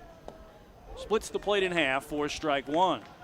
So if you're scoring at home, it goes down as a 3-6 fielder's choice on the play, and then the error on Lyons allows the runner to come in and score from third. So as of now, an unearned run. So 0-1 on Vidal. Brownell deals, and that in the dirt. Berg blocked it, and no advance at first by Kyle Roller. So a couple of singles, one of them a bunt single. An error, fielder's choice, all adds up to 2 runs so far for the Somerset Patriots, who break on top here in the top of the third. And as we mentioned, it's going to be all in the details for the Ducks in this series. It's a very even matchup when you look at these two teams, and it's going to be about which team makes less mistakes, and right now the Ducks are making more of them. 1-1 coming, and that low and inside. In the regular season, the Ducks 109 errors. That was 4th most in the league. The Patriots were the best defensive team in the Atlantic League, making only 83 errors on the season. Every other team, the other 7 teams, had 100 or more errors in the regular season. So as Michael talks about, you have to avoid mistakes like that. And a little mental mistake early in the inning, a physical mistake there on the throw by Lyons, and the Patriots have hung up a crooked number. Be a 2-1, and that a tapper foul to even things at 2-2. Yeah, the bunt single is definitely one of them that you'll look back on and kind of kick yourself if you're the Ducks, because that's one where somebody's got to cover, whether it's Brownell, whether it's Reyes when Kraus charges in on it. And again, I thought when I looked at it, I thought Kraus had a chance at just tagging That's what Trapp. I thought. I thought the same thing. I thought he was going to go right after him, and then I looked to he looks to second, and that kind of threw everything off. And with a speedy guy like Trapp, you don't get an out there, you have no chance of getting him at first. Yeah, and Trapp did get a little too much of it, and that's why I thought Kraus, same as you, Michael, had a play on Trapp had he just grabbed it and tagged Trapp. Could have been a very different inning. 2-2 is just away, and the count now full, so that'll release Roller, who does not run well at all at first base, on a 2-out payoff. And again, it's tough for us to tell from our vantage point just how off lines his throw was, whether or not Brownell, had he stayed on his 2 feet, would have been able to make that play. And I don't know if he slipped on the bag or just lost his footing, or if the throw from Lyons was very far off. But either way, another play that could have been a double play and avoided a run, and it didn't. So here's the 3-2 coming, with Roller moving. And that's skied down the right field line, a long run for everybody, but it's going to end up well into the second level of the seating bowl and then bounce down into the first, and now the race is on. For the many youngsters here tonight who have tomorrow off, most schools on Long Island are off tomorrow and Friday for the Jewish holidays. Absolutely. There's a big group here tonight from the junior Ducks. Always good to see them out here supporting the bigger Ducks that are here, the Atlantic League's Long Island Ducks. And, of course, I would like to wish a Shana Tova, a happy and healthy new year to all of those celebrating Rosh Hashanah here this week. So another payoff pitch coming from Brownell to Vidal here with 2 away and Roller running from first base. It's low and outside, so first walk of the night for Brownell extends the inning for Somerset as they'll bring their 7th man to the plate here in the top of the third. Well, first time through the order was, for the most part, a breeze for Brownell. He allowed 3 base runners on 3 hits, but got out of pretty much every situation he faced. This inning, the defensive mistakes costing him, but Somerset does have 3 hits in the inning, now a 2-out walk. And you can tell Brownell laboring a bit in this inning, now up to 43 pitches for the game, which is still overall pretty good, but obviously having to battle much harder second time through the order. It was Joe Maloney, who he struck out on 3 pitches his first time through. Righty-righty, and this time it's pulled foul down the left field line by Maloney, who also fouled the ball off his leg and was hobbled a bit during that initial at-bat in the second inning. So strike 1 to Maloney. At second is Roller. At first is Vidal. They are 2-out runners for Somerset. The Patriots have grabbed the 2-0 lead here in the visitors' third. So Brownell trying to limit the damage, which in this inning has been now 3 base hits, a walk, and an error. It's led to a pair of runs. 0-1. Inside, busting him at the shins. It's a ball and a strike. Now, Somerset, you could tell this time through the lineup being much more patient against Brownell, making him throw strikes.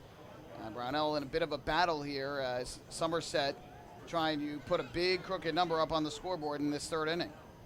Be a 1-1 coming. And that hit up the middle. Reyes has it go under his glove and into center field. Roller's going to turn third and score. Going for third here is Vidal. Throwing for second is Maloney. The throw is not in time.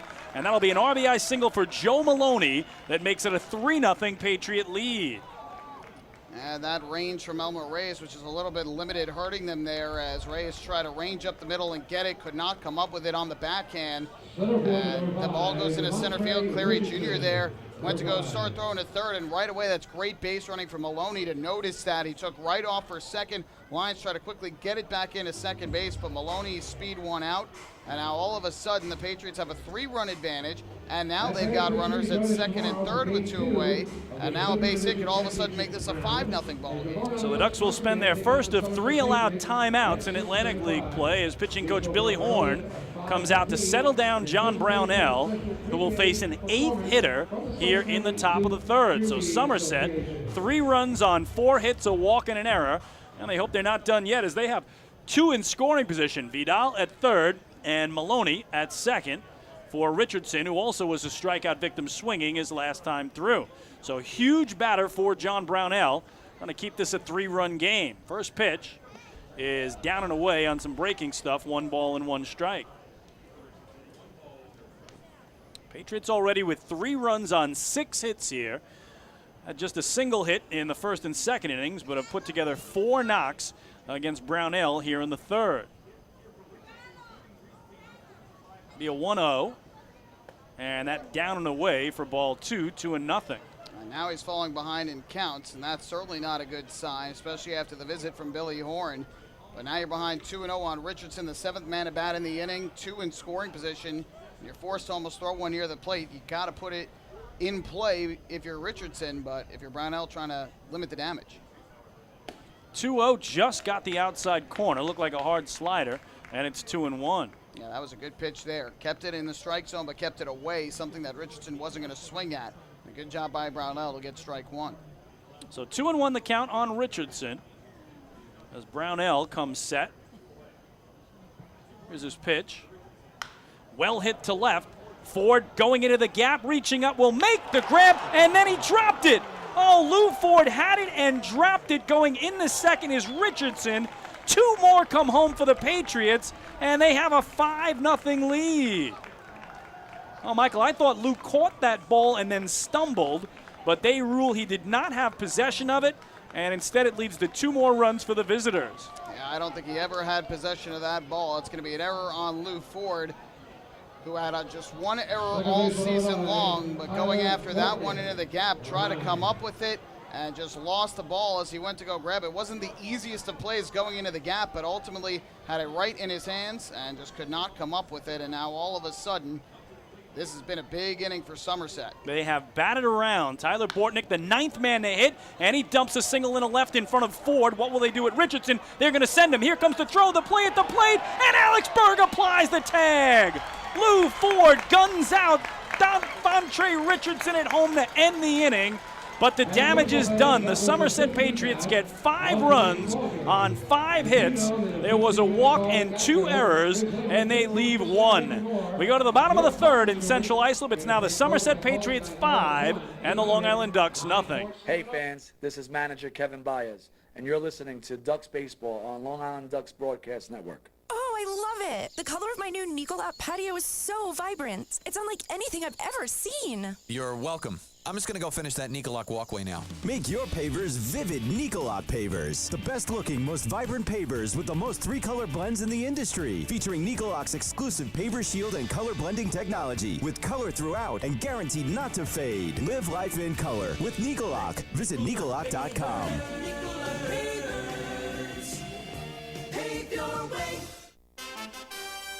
Have your birthday at the ballpark this season and celebrate with the flock. Kona Ice birthday party packages with the Long Island Ducks are now available.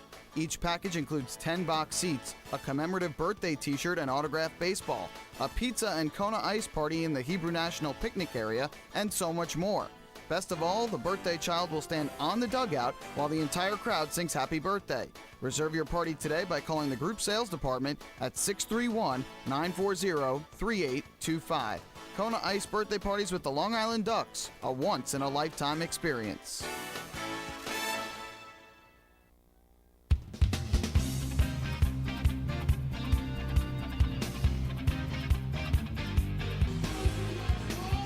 Well, Ducks fans, the great throw from Lou Ford to home plate to get Devontre Richardson out for the final out of the third inning was the 15th out of today's ball game.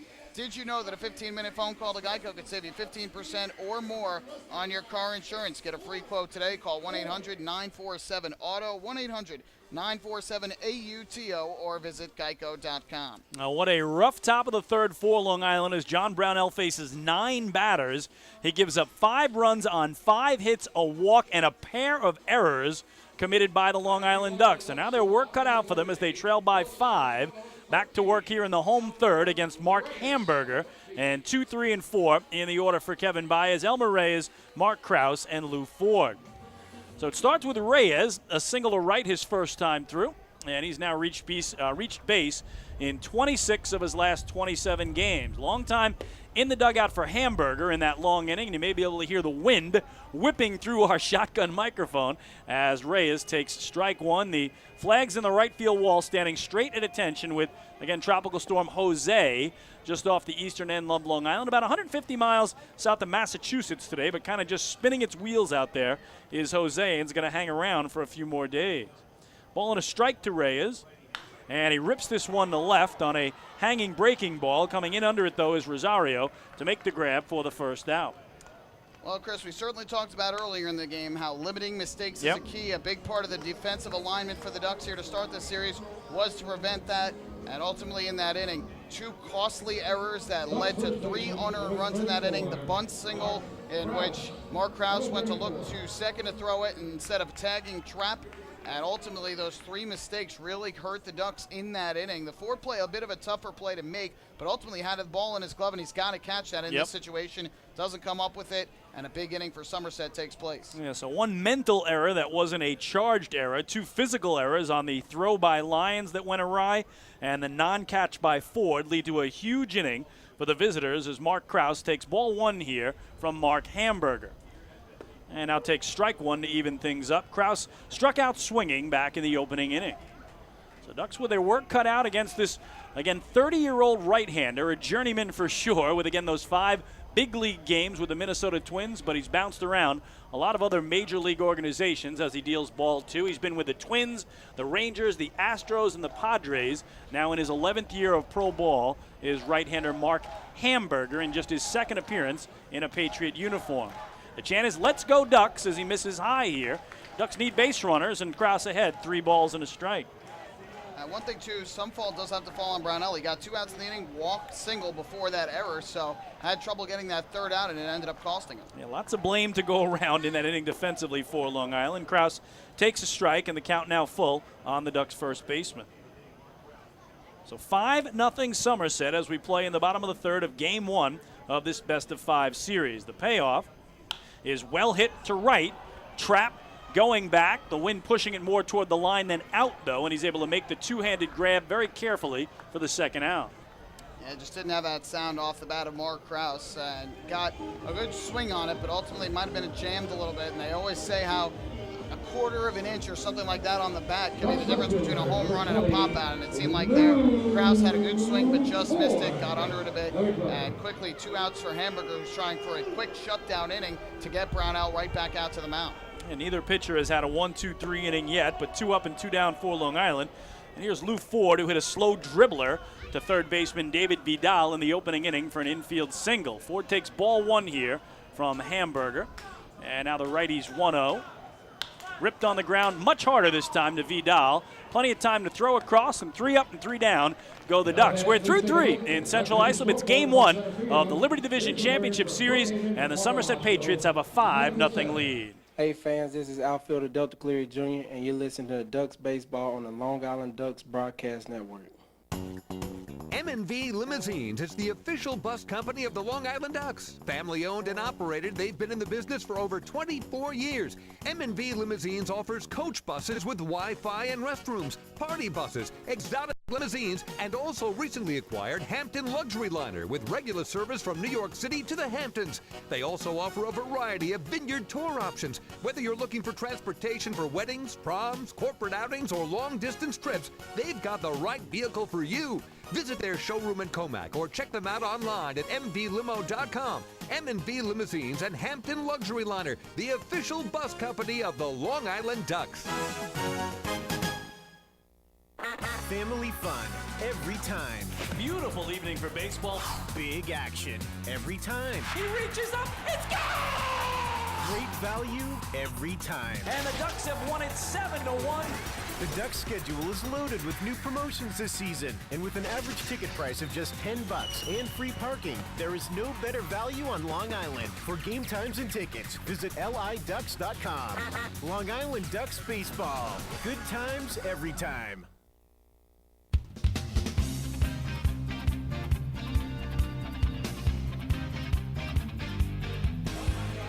Chris King and Michael Pollock back at Bethpage Ballpark in Central Islip, New York. We are through 3 innings of Game 1 of this Liberty Division Championship Series, and the Somerset Patriots lead by 5. For the Pats, 5 runs, 7 hits, no errors. For the Ducks, no runs, 3 hits, 2 errors.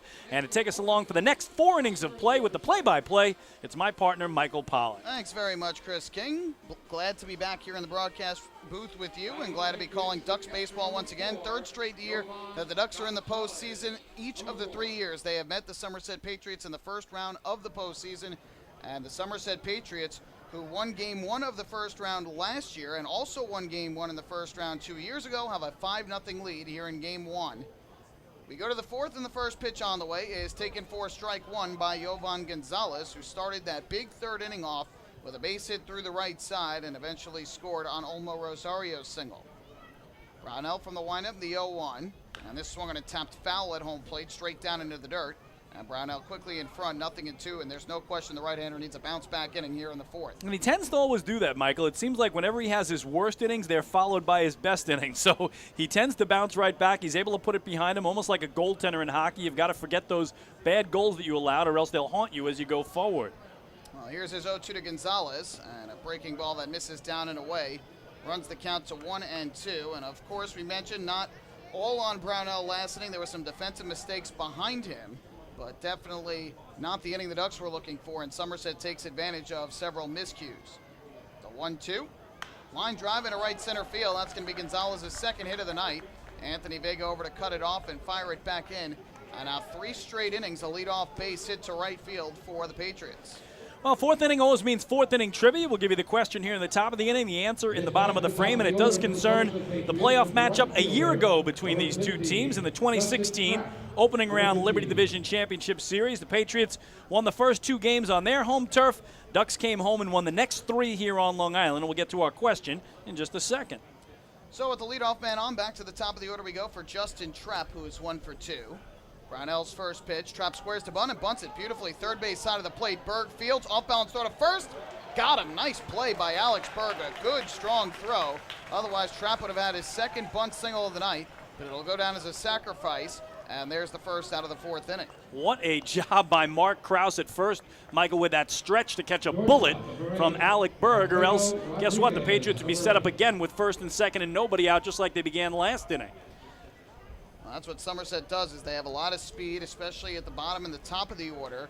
Gonzalez not so much, but Trapp and Rodriguez and Rosario, 3 big speed threats right at the top. So now here's Rodriguez from the right side. First pitch. He takes low and away from Brownell for ball 1. Rodriguez, a foul pop-up to first base in the 1st inning, and then reached on the 1-6 fielder's choice in the 3rd inning for the first out of the frame after the back-to-back singles to begin the inning. Brownell comes set. And the 1-0 pitch. Swinging a line drive and a right on the run in is Anthony Vega. He'll make the head-high catch. Vega was playing in tight, and that allowed him to catch up to the sinking liner from Rodriguez. And there's out number 2. All right, the Ducks a year ago, just the 2nd team in Atlantic League history to rally from an 0-2 hole in a series that was best of 5 and win that series. Name the only other team to rally from 0-2 down to win a best of 5. Tell me when they did it and who they did it to. And we'll give you the answer in the bottom of the inning for our 4th inning trivia tonight. Playoff edition. That's a good question right off the bat from you, Chris. So, Olmo Rosario to the plate. He has had a great night thus far and trying to extend this 5-run advantage for the Patriots. First pitch is a fastball strike over the outside corner, 0-1. Rosario smoked a double inside third base back in the first inning and then delivered the RBI single to left center field in the third that put the Patriots on the scoreboard. Brownell set at the belt, and his 0-1. Breaking ball smashed through the left side, another base hit. Stopping at third base is going to be Gonzalez as Ford came up ready to throw. Glenn Barker, the third base coach, didn't want to have a runner thrown out at the plate for the final out of the inning for a second consecutive inning. But Rosario now with his third hit of the night against Brownell. I was thinking exactly the same thing you were, Michael. I think if Lou hadn't thrown out Devontae Richardson last inning, maybe they send the man, Jovan Gonzalez, that time and try to score him. But after seeing that one-hop bullet from Ford to end the third, they certainly didn't want to end the fourth in the same manner. Most managers, obviously Glenn Barker not the manager, that's Brett Jody, but most managers / third base coaches are going to send their runners home on a base hit with 2 outs in an inning. But there again, as you mentioned, after what Lou Ford did last inning to get the final out of the inning, Richardson wasn't going to do it again. Now Kyle Roller to the plate. And the first pitch swung on and popped up a mile high in the air behind the plate. Berg gives this one a look. This will be back into the seats out of play. And the count 0-1. The difference, too, if you think about it, last inning, Bortnick got the hit. You have the 9-hitter Gonzalez on deck. In this situation, you have arguably your best hitter, Kyle Roller, in the on-deck circle. You don't want to take the bat out of his hands. You want him coming up with 2 guys on versus the bases empty. Yeah, it's a great point. So a 2 away and an 0-1 count. Brownell comes set. Here's the pitch, and Roller swings and smashes it foul this time down the right field line. It was out in front of the breaking ball from Brownell that stayed a bit up in the zone. So the Ducks right-hander quickly ahead, 0-2. Yeah, I think John got away with one there, Michael. I think that was a hanging curve ball, and usually Roller's going to put that over the wall every time, so I think he dodged a bullet right there. So Brownell looking for the third strike in the final out of this fourth to strand a pair of Patriot runners on. Here's his 0-2 pitch, and the breaking ball down in the dirt did not get a Roller to bite. And the count goes to 1-2. You were talking before about what a season Kyle Roller had this year. And he's been in some discussions for Atlantic League Player of the Year, but again, missed about the first month or so of the season. So many argue against him that he didn't play in enough games, but what he did in as few games as he played is quite impressive. Led the league in on-base percentage, slugging percentage, third in batting average. Here's the 1-2. Fastball misses high and in tight. Roller again did not expand the zone. So that'll even up the count at 2 balls and 2 strikes. Also 22 homers, 77 runs batted in, and as Michael told you, that's not even full season numbers. So you could certainly make a case for Kyle Roller as certainly the Patriots MVP, but the Patriots think he could be the league's MVP. Runners lead from the corners with 2 out, the 2-2. Roller pops it up, foul back behind the plate. Berg gives it a look, but again it'll be out of play. So we'll do it yet again at 2 balls and 2 strikes. Other names that certainly have come up in discussions when I've had them with other broadcasters around the league. Alonzo Harris of York, who kind of did it all this year. Yep. Sean Halton, who led the league in RBIs and home runs this season. And Mark Krause of the Ducks had a great year, especially in the second half. And Mark, of course, the Ducks MVP, but you could stack his numbers up against almost anybody in the league, too. So that'll be another 2-2 pitch. Line shaded up the middle at short. Here's the offering, and Roller swings and crushes one. High in the air to deep right. Vega going back. Looks like he'll have room. And in front of the warning track, they'll make the catch for the final out. Looked good off the bat, but hung up there. And Brownell escapes the inning with no runs allowed. So 2 hits in the inning for the Patriots, but both runners left aboard. We have played 3.5. It is Somerset 5 and Long Island 0. Hey fans, this is Bud Harrelson, and you're listening to Ducks Baseball on the Long Island Ducks Broadcast Network.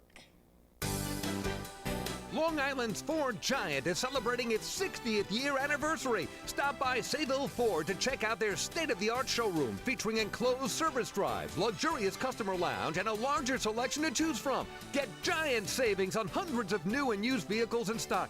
Sayville Ford's 60th anniversary celebration is going on now. Visit SayvilleFord.com or download the Sayville Ford app today to learn more about Sayville Ford's 60th anniversary savings. Call 631-589-4800 today.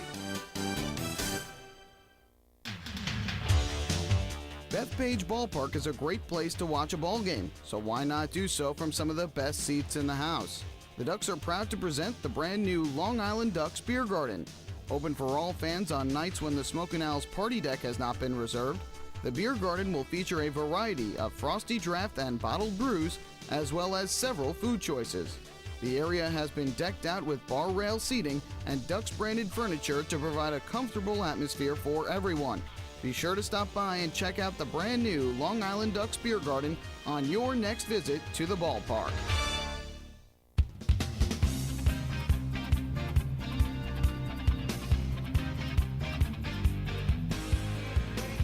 Ducks trail at 5-0 as we go to the home fourth. Time to wrap up our fourth inning trivia. Ducks a year ago rallied from 0-2 down against the Patriots to win a best-of-5 series. They were only the second team in Atlantic League history to do it. We asked you to name the other. It was the Somerset Patriots, and they did it in the championship series of 2001. They trailed the Newark Bears 2-0, won the final 3 to claim the crown. And that 2001 Newark Bears team, Michael, one of the best teams the Atlantic League has ever seen. That was a huge upset. And to do it in the manner in which they did, boy, it was typical Patriots. Here is Mark Hamburger back to the mound. His first pitch to Angelo Sanko is a fastball outside for ball one. I'm a little upset I didn't get an opportunity to try and answer that. I would have had it right. Yeah. But that's fair. You just know that I'm such a wealth of knowledge. 1-0 is fouled over the screen back behind the plate. That'll even the count at 1-1 on Sanko, who came up with 2 on and 2 out in the first inning, but struck out swinging on a 2-2 pitch from Hamburger. That was Somerset's first title as well. First of now 6 championships that they've put together. 1-1 slash foul down the left field line and out of play. It's been incredible what Somerset has done, and especially in the Brett Jody era. They had a couple of really tough years at the end of Sparky Lyle's tenure as manager, and they've been a consistent playoff appearer, if that's even a word, every year since. So it'll be a 1-2 pitch. Sanko asks for time. And you look at Kevin Baez as well known, all right? 7 years as manager, 6 playoffs, 2 titles, 4 championship series, and back in the postseason once again. It's just unbelievable. Here's the 1-2. Fastball misses outside. I think no question during this decade, these two managers have been, without question, the most successful managers in the Atlantic League. Yeah, the standard bearers right now, absolutely. So it'll be a 2-2 again from Hamburger. Here's the pitch. Sanko slashes it again, foul down the left field line. A good swing, but late on it. Keeps the count even at 2 balls and 2 strikes. Just 3 singles and a walk thus far for the Ducks. And so far, second time through the order, Hamburger has retired the first 4 hitters he's faced. Right-hander looking in for the sign from Gonzalez. Winds, and the 2-2 offering to Sanko is just inside. Try to paint the corner. That'll run the count full at 3-2. Of course, these two teams, the two most successful in Atlantic League history as far as championships. The Patriots, 6 titles in their history. The Ducks have 3. No teams with as many. Payoff pitch is popped up foul back behind the plate, and that'll go out of play. And Brett Jody said it very well before the game when I got a chance to catch up with him. He said you never take it for granted when you get to the playoffs in a 140-game season, especially here in the Atlantic League where so many guys come and go. There's a lot of things, a lot of variables that come into play, and this Patriots team is one that's certainly been rated by outside organizations all year long. 3-2 is smashed up the middle. Will it sneak through? Yes, it will. A base hit for Angelo Sanko past the second baseman Tyler Bortnick. That's how the Ducks have the leadoff man on for the first time in this game. Yeah, Patriots with 17 players signed away during the course of the regular season, 12 of those by major league organizations. So you got to give Brett Jody a ton of credit for, again, getting this team to the postseason. And, you know, Michael, both they and the Ducks really struggled down the stretch. The Ducks only won 2 of their final 11 games. Patriots only won 4 of their final 11. So clean slate. They know it's playoff baseball. You put all that behind you, and what matters is these 5 games ahead. So here is Alex Berg to the plate with Sanko leading off first. First pitch line into right field. There's a base hit. Sanko will go to second. He'll stop there as it's fielded and fired back in by the right fielder, Justin Trepp. The Ducks are set up here in the fourth to get on the scoreboard first and second with nobody out. Going back to what you were talking about, Chris, Somerset was one, Lancaster another, and Lancaster finished with one of the top 2 records in the Atlantic League this year, along with Bridgeport, and go figure, neither of them are playing postseason baseball. It really is just remarkable. Those 2 teams, again, tied for the top mark, 76 and 64. They both went 12 games over 500, but they're both watching tonight rather than playing. So here is Cleary Jr. with 2 on and nobody out. First pitch, he squares to bunt and ends up fouling it off at home plate. Actually knocked it off of his front foot and now limping a bit up the first base line. We're counting 0-1, and it looked like there what he was trying to do was bunt for a hit. Yep. He's got good speed, and when you're down by 5, I can't imagine he's trying to sacrifice the runners over. Yeah, you can't give away outs. That's exactly what I was thinking, Michael. So with his great speed, He was just trying to push it and find a way to load the bases for Anthony Vega, who's in the on-deck circle. Cleary Jr. did lead the Ducks this year with 14 sacrifice bunts. We've got Sanko at second, Berg at first. Neither have great speed. Count 0-1 on Cleary Jr. Ducks now with 5 hits in the ball game to Somerset's 9. Here's the 0-1, and this is popped up in the air to left center field. Moving in is the left fielder Rosario, and he will make the catch. So Cleary Jr. pops out to shallow left, does not move the runners up, and there's out number 1 here in the 4th. Like you said, you just want that productive out if you're going to make one. Get 2 guys in scoring position, and then bang, a base hit can cut a 5-run game down to 3. Ducks just need to get something going here against this complete unknown factor in Mark Hamburger, someone they've never faced. Ducks have had a couple opportunities early in the game to get on the scoreboard. They left 2 aboard in the first and the second inning, but had 2 on with 2 outs in both. Here they've got 2 on with now 1 out. They had it with nobody out. Here's Anthony Vega. First pitch on the way, and Vega swings through a fastball for strike 1. Vega went down looking in the second inning for the second out. And comes up here with Sanko at second, Berg at first. First baseman Maloney plays behind Berg. Shortstop Rodriguez creeping in behind Sanko. 0-1. That fastball catches the outside corner again, just like he did his first time through, staying away to Vega. Well, a year ago, Anthony Vega was the Ducks' leading hitter in the division series against the Patriots. He batted .417 against Somerset and had a huge Game 4 homer that won that game to even the series at 2 games apiece. The count 0-2 here. Hamburger looks to second, deals to the plate, and Vega swings and grounds it to the right side and through, a base hit. On his way to third, Sanko. He's going to round third and try and score. The throw to the plate from Justin Trapp is not in time. Sanko slid in just out of the reach of the catcher Gonzalez. And the Ducks get on the scoreboard and close to within 5-1. Well, Anthony Vega trying to continue as Mr. Playoffs for the Long Island Ducks and comes up with a huge 1-out hit there that finally gets the flock on the board. That was a bang-bang play at home plate, but it looked like the foot of Sanko snuck in just before Gonzalez applied the tag. So Anthony Vega has the Ducks' first run batted in of the 2017 playoffs. And it's now a 4-run game, and now 2 on with 1 out. And here is Dan Lyons. I think it was just so important to get something going, Michael, after that really long top of the third against them. But here in the home 4th, they're on the board. So here is Lyons, who drew a walk his first time up. Hamburger comes set. And his first pitch, Lyons takes low and inside. And the count goes to 1-0. So the Ducks with 3 singles here in the 4th off of Hamburger have gotten on the scoreboard now with 6 hits in the ball game. All 6 have been singles. 1-0 pitch. Lyons swings and fouls this one straight back. And that evens things up at a ball and a strike. The Ducks had only 3 singles in the first 3 innings combined against Mark Hamburger. So perhaps getting to him a little bit here in the home 4th. They scratch a run across, and with the guy who always seems to come up with a clutch hit, Dan Lyons, especially in the postseason at the plate, they're hoping this is just the start of a very big inning for them. Next pitch will be number 68 of the night for Hamburger. Comes set on the rubber. The 1-1. Chopped into the ground, foul to the third base side by Lyons. And that'll run the count to 1-2. And as you mentioned, I think second time through the order, Ducks maybe seeing the ball a little better. He did retire the first 4 hitters he faced, but now it's allowed hits to 3 of the last 4. Well, it's important. You learn every time you face a new pitcher, and these guys all getting their second at-bats against him have had much better luck than the first time through. So here comes the 1-2, kicking the pitch, and Lyons swings, chops this one weakly, third base side. Hamburger slipped. Vidal bare hands, though, and throws to first for the out. Nice play by David Vidal for the second out of the inning. And now the check to see if Hamburger's all right. Brett Jody out of the dugout, as is the Patriots trainer, Phil Lee. But Hamburger waving them off, saying that he's all right.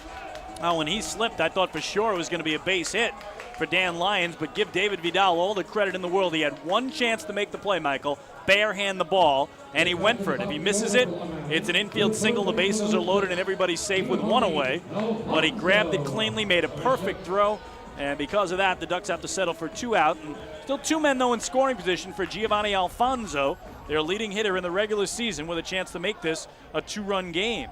So we've seen a couple guys slip. Brownell over at first, and now Hamburger. Both starting pitchers have slipped at one point in this game. First pitch on the way to Giovanni Alfonso. He takes a breaking ball just off the outside corner. Alfonso 0 for 2 thus far in this game, has grounded out to short and to second in the first 2 innings respectively. But a chance to make this a 2-run ball game with a single. Vega with terrific speed at second, Berg not as much at first.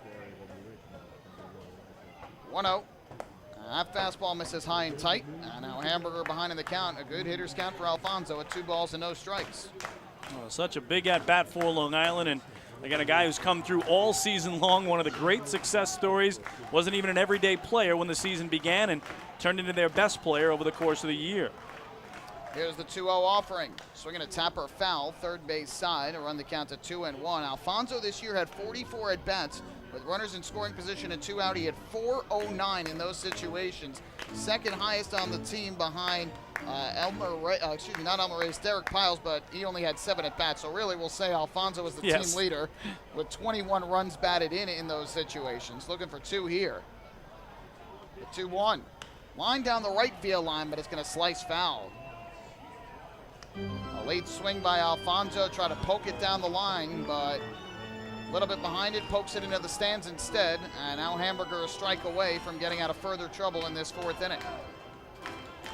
And Hamburger still continues to move all over that rubber, now back toward the first base corner where he works mostly. Comes set, runners lead from second and third, the 2-2. Swinging a ground ball foul behind Kevin Baez and down the third base line. Alfonso fights off a tough 2-strike pitch and stays alive at home plate. Center fielder here, Devontre Richardson, playing in tight and shaded slightly towards right center, and Trapp in right field is well over towards the line, so a bigger gap in right center field and down the left field line right now. Again, the 2-2. Swing and a miss, strike 3 as Alfonso chases down in the dirt. Gonzalez will lob it over to first, and that will retire the side. So the Ducks strand 2 aboard for the 3rd time in this game, but they get on the scoreboard. 1 run in the inning on 3 hits, no errors, and there were 2 left. We have played 4 here in game 1 of the postseason. Patriots 5, the Ducks 1. Hey fans, this is infielder Cody Puckett, and you're listening to Ducks Baseball on the Long Island Ducks Broadcast Network. PSEG Long Island is making things work for you with over 10 energy efficiency programs that can help you save on your monthly electric bill. From our free online energy analyzer and in-home energy assessments to rebates on energy efficient air conditioning, even discounts on LED light bulbs. Helping you save on electricity is our job. What to do with your savings? Flight 85 now boarding for the magic of Orlando. Is entirely up to you. Visit psegly.com/save money. Just one more way PSEG Long Island is making things work for you. Take your group out to the ball game this season and enjoy all the fun of Ducks baseball at discounted prices with the picnic area, luxury suites, the Smokin' Owls party deck, and so much more. Bringing your group to the game will be an unforgettable experience. The Ducks even offer opportunities to sing the national anthem, serve as the Ridgewood Savings Bank color guard, be the Nicolak Dream Team, put on a pregame performance, or shag fly balls during Ducks batting practice. To book your outing today, call 631-940-3825 and ask for the group sales department. Long Island Ducks Baseball. Good times every time.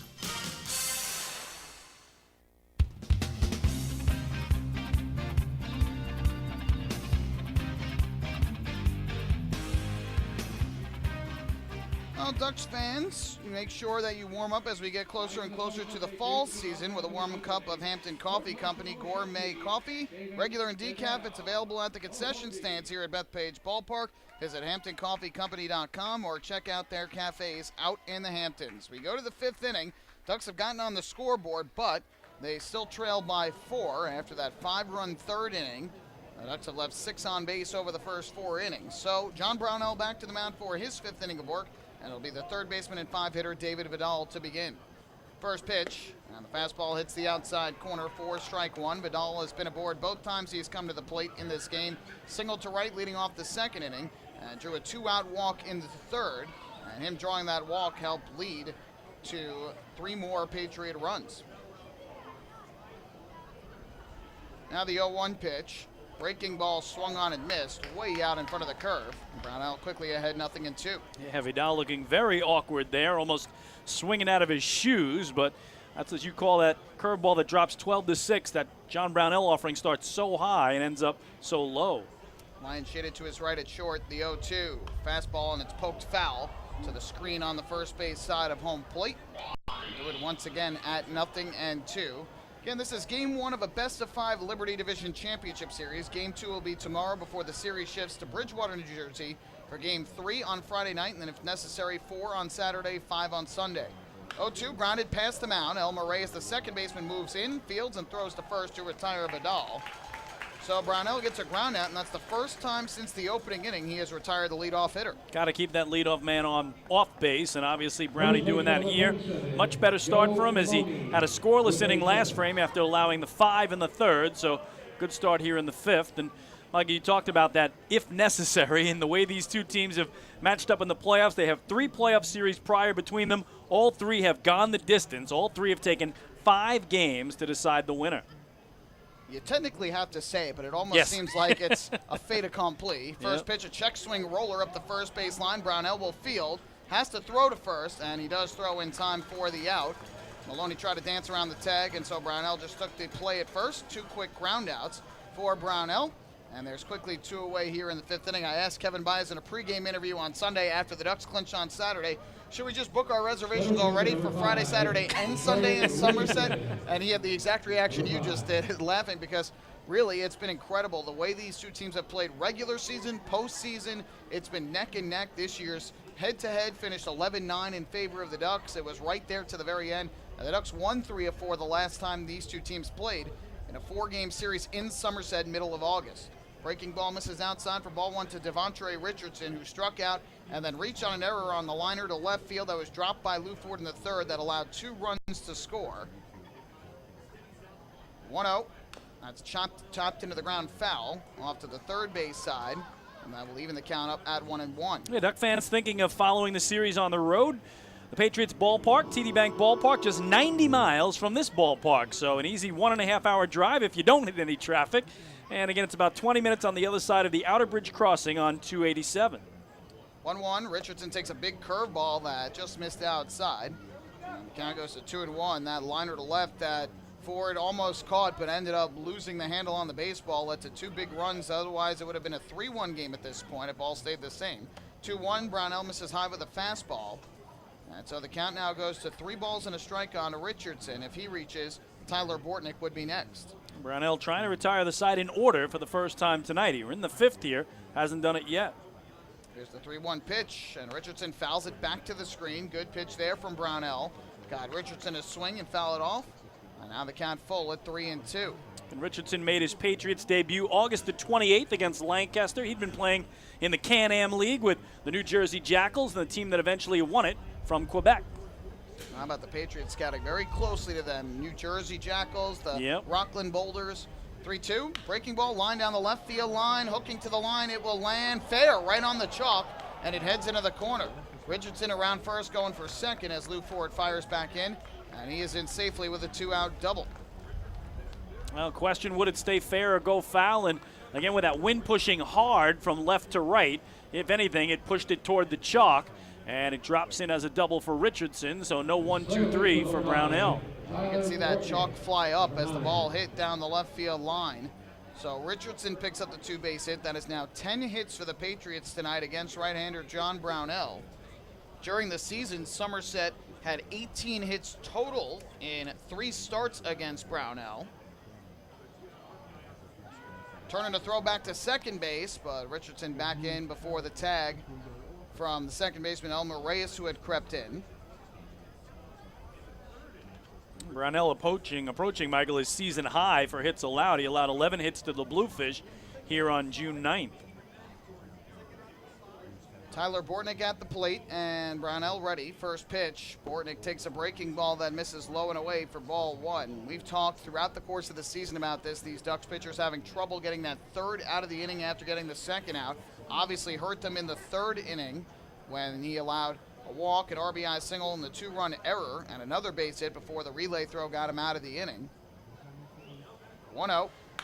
Ripped to short, but it'll be gobbled up by Dan Lyons, and he throws across in time for the out to avoid any further 2-out base runners from getting aboard in the 5th. So for the Patriots, no runs a hit. They leave a man on base. Halfway through here in Game 1, it is the Patriots 5 and the Ducks 1. Hey fans, this is pitcher Matt Larkins, and you're listening to Ducks Baseball on the Long Island Ducks Broadcast Network. Hey, Ducks fans, the official hotel of the Long Island Ducks is the Radisson Hotel, Hauppauge, Long Island. It's centrally located on the north shore of Long Island and offers a home away from home for both business and leisure guests. The Radisson Hotel, Hauppauge, Long Island features an indoor pool, 24-hour business center, a fitness center, and complimentary Wi-Fi in all guest rooms. Enjoy the contemporary American cuisine at the Fountain Grill restaurant or grab a quick bite to eat at Cafe Pronto. And best of all, it's only minutes away from Bethpage Ballpark. The Radisson Hotel, Hauppauge, Long Island, the official hotel of the Long Island Ducks. Call 631-231-1100 today. That's 631-231-1100. Hey Ducks fans, stay up to date with Long Island's hometown team by visiting Quack of the Bat, the official blog of the Long Island Ducks. Quack of the Bat will bring Ducks fans beyond the headlines with in-depth feature articles, breaking news stories, game previews, post-game wrap-ups, and so much more. Interact with the team during the entire season through quotes directly from the players and coaches, as well as exclusive video clips and photos. Check out the blog today at quackofthebat.wordpress.com. Quack of the Bat, the official blog of the Long Island Ducks.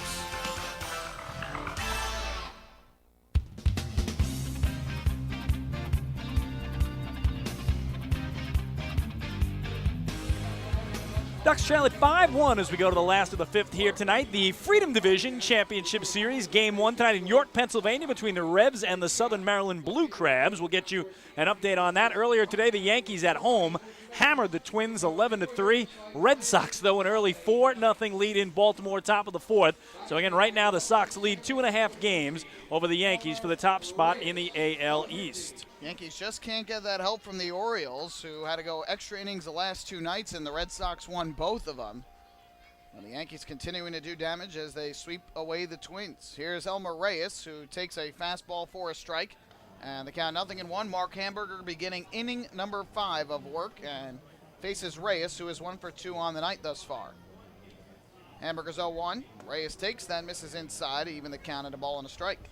So York Revolution back in the playoffs for a second straight year. Southern Maryland had missed the postseason a year ago, and they are back in. 1-1, and that taken downstairs for ball 2. Rebs have not won a playoff series since they won those back-to-back titles in 2010 and 2011. So they are looking to break a long playoff losing streak. Hamburger winds and the 2-1. Swinging a ground ball past the mound to second. Tyler Bortnick is there. And he'll throw out his second base counterpart for the first out here in inning number 5. Of course, the Southern Maryland Blue Crabs still looking for their first ever Atlantic League championship in this their 10th anniversary season. So that's the matchup over in the Freedom Division. The winner of that series will meet the winner of this series in the 20th all-time Atlantic League Championship Series. Southern Maryland had a great first half. York had a dreadful first half. Southern Maryland finished 39-31, one game better than the Barnstormers as they ended up sneaking into the playoffs with that win in the one game that decided all. That got delayed until August because of rain. Mark Krause takes low for ball 1. The Revolution, meanwhile, were 28-42 in the first half, but turned it around with a 40-30 second half. What a turnaround for the Revolution to get into the postseason. Here's the 1-0 from Hamburger. Krause lifts this one in the air to left field, shallow. Richardson moving in and to his right. And he'll make the grab for the second out. Excuse me, that's Rosario, not Richardson. So 2 away quickly here for the Ducks in the bottom of the 5th inning. Yeah, what Southern Maryland did this year, Michael, reminds me so much of what happened to the Ducks in 2004, where, again, you have that one-game playoff to determine the first-half winner.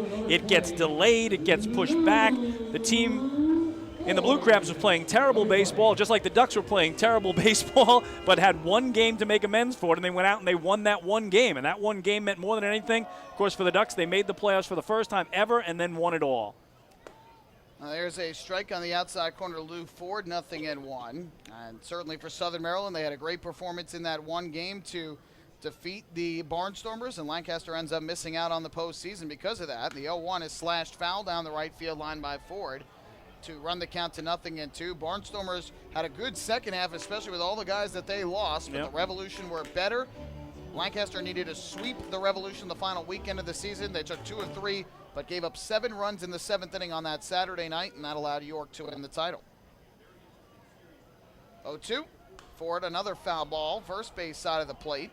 Keeps the count 0-2. Just so frustrating, though, for Lancaster and for Bridgeport to have the best record overall in the league at 74-62, or 70 76 and 64. So 12 over 500, and neither makes the postseason. Line down the left field line. This ball is going to hook into the corner, foul. Especially the Bluefish, Michael. In the last season in franchise history, again, 20 great years in Bridgeport. You would have liked to seen them find a way in, although not at the expense of the Long Island Ducks. But for Lancaster, you talked about all the players that they got taken away from their squad during the course of the season, the injuries they went through, and to have that best overall record with Bridgeport reminds me of the first-year Ducks. Back in 2000, the inaugural season, Long Island was 82 and 58. Still the best regular season ever, and didn't make the playoffs. 0-2, a swing and a miss for strike 3. Foul tipped it into the glove of Gonzalez. Ford goes down swinging, and Mark Hamburger has his second 1-2-3 inning of the night. So the Ducks go in order, and we will go to the 6th. Patriots 5, Ducks 1. Hey fans, this is pitcher Zach Treese, and you're listening to Ducks Baseball on the Long Island Ducks Broadcast Network.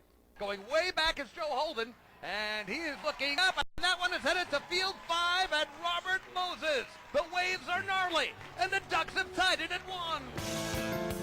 That was another home run for the Ducks. And Duck fans, what's more fun than a home run that helps the Ducks win a game? How about a homer that helps the community win? Chappie's Funeral Home and the Long Island Ducks have once again teamed up for the Chappie's Home Run Challenge. If the Ducks hit 100 homers this season, Chappie's Funeral Home will donate $5,000 to the Quackerjack Foundation. So every time a Ducks hitter goes deep this season, watch for the Chappie's Challenge home run count on the scoreboard. And if we reach 100, we're all a winner. Chappie's Funeral Home, where caring for others is a family tradition. Can't get enough of the Long Island Ducks? Well, now you can get even more inside info on your favorite hometown team through Facebook and Twitter. The Ducks are constantly updating fans through social media with scores, transactions, ballpark promotions, and much more. You can even win great prizes. All you'll need to do is make a free account on Facebook and Twitter, and then visit us at facebook.com/LIDucks and twitter.com/LIDucks. Think you're Long Island's biggest Ducks fan? Get connected now.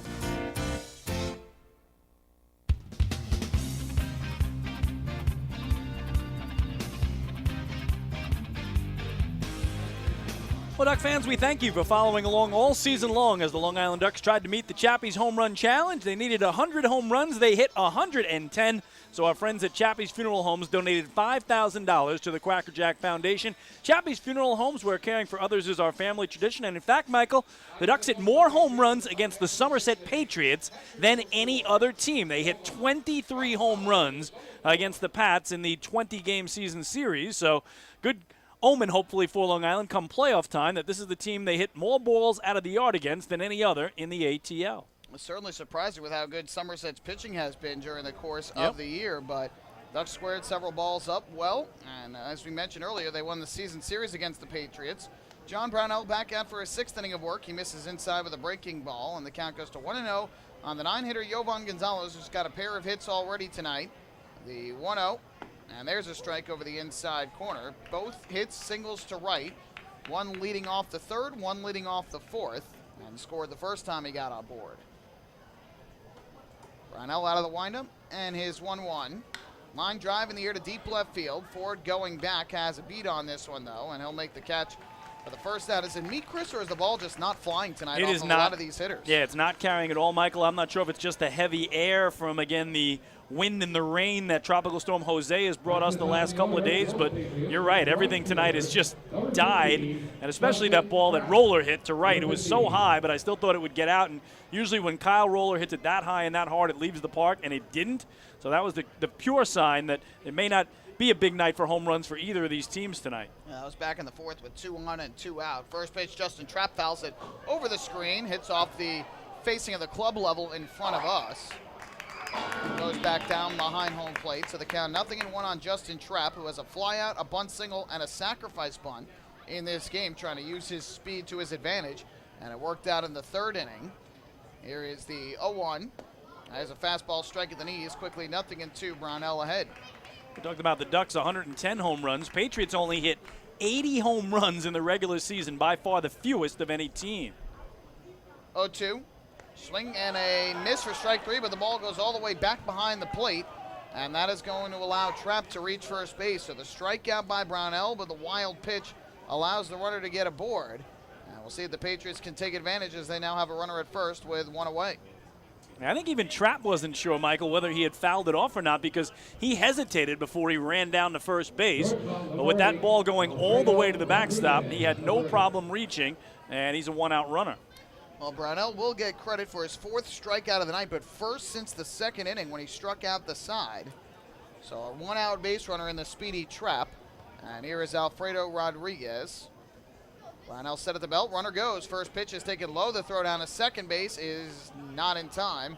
Trapp slid in ahead of the tag from Elmer Reyes. So the Patriot right fielder running right away, and he is in safely with his first postseason steal. The Patriots ran a lot in the regular season, 161 stolen bases, 3rd in the circuit. So first time we see either team attempt a stolen base tonight, and it's successful for Trapp.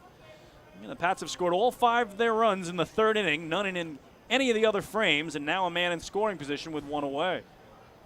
Somerset with 10 hits on the night to the Ducks 6. Here is the 1-0 from Brownell. And he misses downstairs in the dirt, scooped out by Berg. Alex Berg has done a very good job of late throwing out base runners with that good right-hand arm. But there, Trapp got such a good jump on it that Berg still made a good throw, and Reyes trying to make a very quick tag on it, but ultimately just not in time to get the out. So now Brownell behind on Rodriguez 2-0. Rodriguez over 3 on the night with a run scored.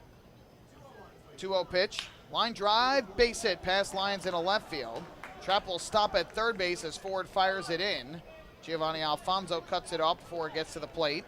So there's the first hit of the night for Rodriguez, the 11th for the Patriots, and they've got runners at first and third with only 1 out. Again, it ties a season high now for John Brownell.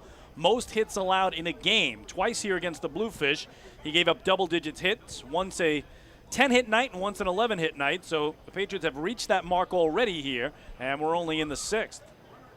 In 2015, it was a bit of a struggle for Brownell against these Patriots. Lost both of his starts to Somerset. Allowed 5 runs in 6 innings here on 7 hits and 4 runs on 9 hits in Somerset in Game 5. And the Patriots certainly getting to him with the help of some defensive miscues by the Ducks tonight. So here's Olmo Rosario, who the Ducks have not figured out how to get out yet. And Brownell misses low and away for ball 1. The Ducks right-hander in this game has thrown a total of 89 pitches to this point, 63 of them for strikes, so a pretty good ratio, but appears to be laboring a bit in this 6th inning. Fell behind 2-0 on Rodriguez, now behind 1-0 on Rosario, who has a double and 2 singles and has driven in a run tonight. 1-0 pitch, and that misses down and in. And again, Brownell behind at 2 balls and no strikes. Well, the update from York, the Revs, a 3-1 lead over the Blue Crabs as they play bottom of the 4th in Pennsylvania. York will play the first 2 games there at home after Southern Maryland elected to take 3, 4, and 5 at their place. And York has been a fairly strong team at home, especially in the second half. 2-0. There's a good fastball on the outside corner for strike 1 from Brownell. Rosario's been a thorn in the Ducks' side in this game, having gotten aboard all 3 times he has come to the plate with hits. The Ducks would love a ground ball here at one of their infielders to try and turn 2 and get out of dodge here in the top of the 6th inning. Can't afford to fall behind further. 2-1 delivery. Here's the pitch. Rosario swings in a line drive into center field. There is the 4th hit of the night for Olmo Rosario. Scoring from third is Justin Trapp.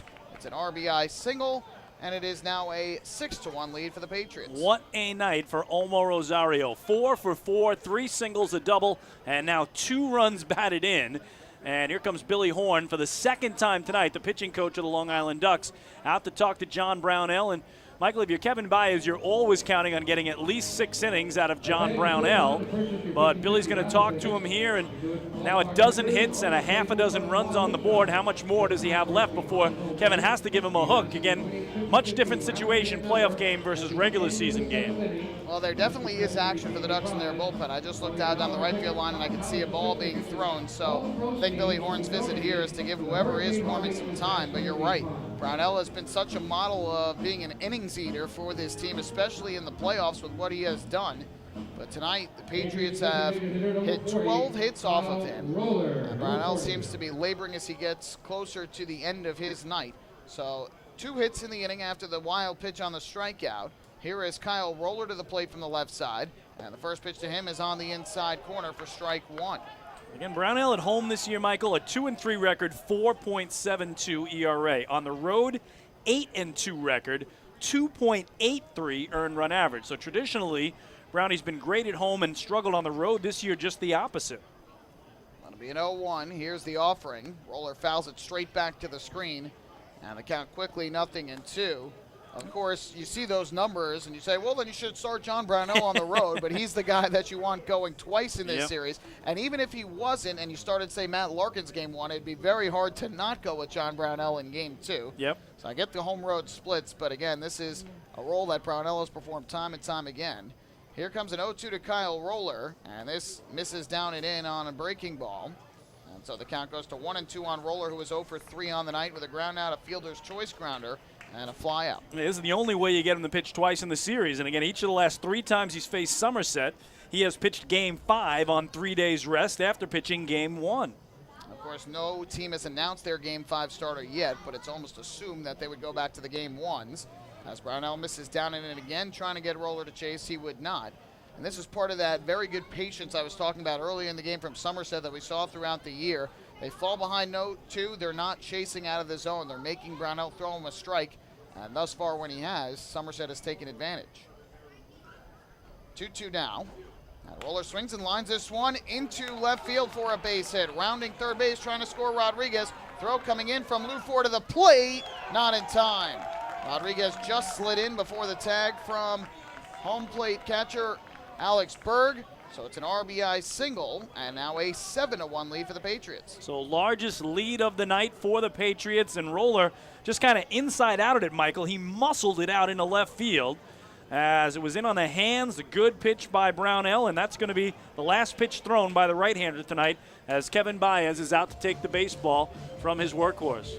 Brownell did a good job the last 2 innings to keep Somerset off the scoreboard after the 5-run third, but here has allowed 4 straight batters to reach in the 6th, 1 on a wild pitch, and then 3 straight singles. It is now a 6-run advantage for the Patriots, who pick up 13 hits tonight in the 5 1/3 innings that Brownell was on the mound. We'll take a break. Looks like Zach Treese coming in for the Ducks, who now trail by 6. Hey fans, this is manager Kevin Baez, and you're listening to Ducks Baseball on Long Island Ducks Broadcast Network. PSEG Long Island is making things work for you with over 10 energy efficiency programs that can help you save on your monthly electric bill. From our free online energy analyzer and in-home energy assessments to rebates on energy efficient air conditioning, even discounts on LED light bulbs. Helping you save on electricity is our job. What to do with your savings?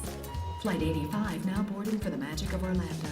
Is entirely up to you. Visit psegly.com/save money. Just one more way PSEG Long Island is making things work for you.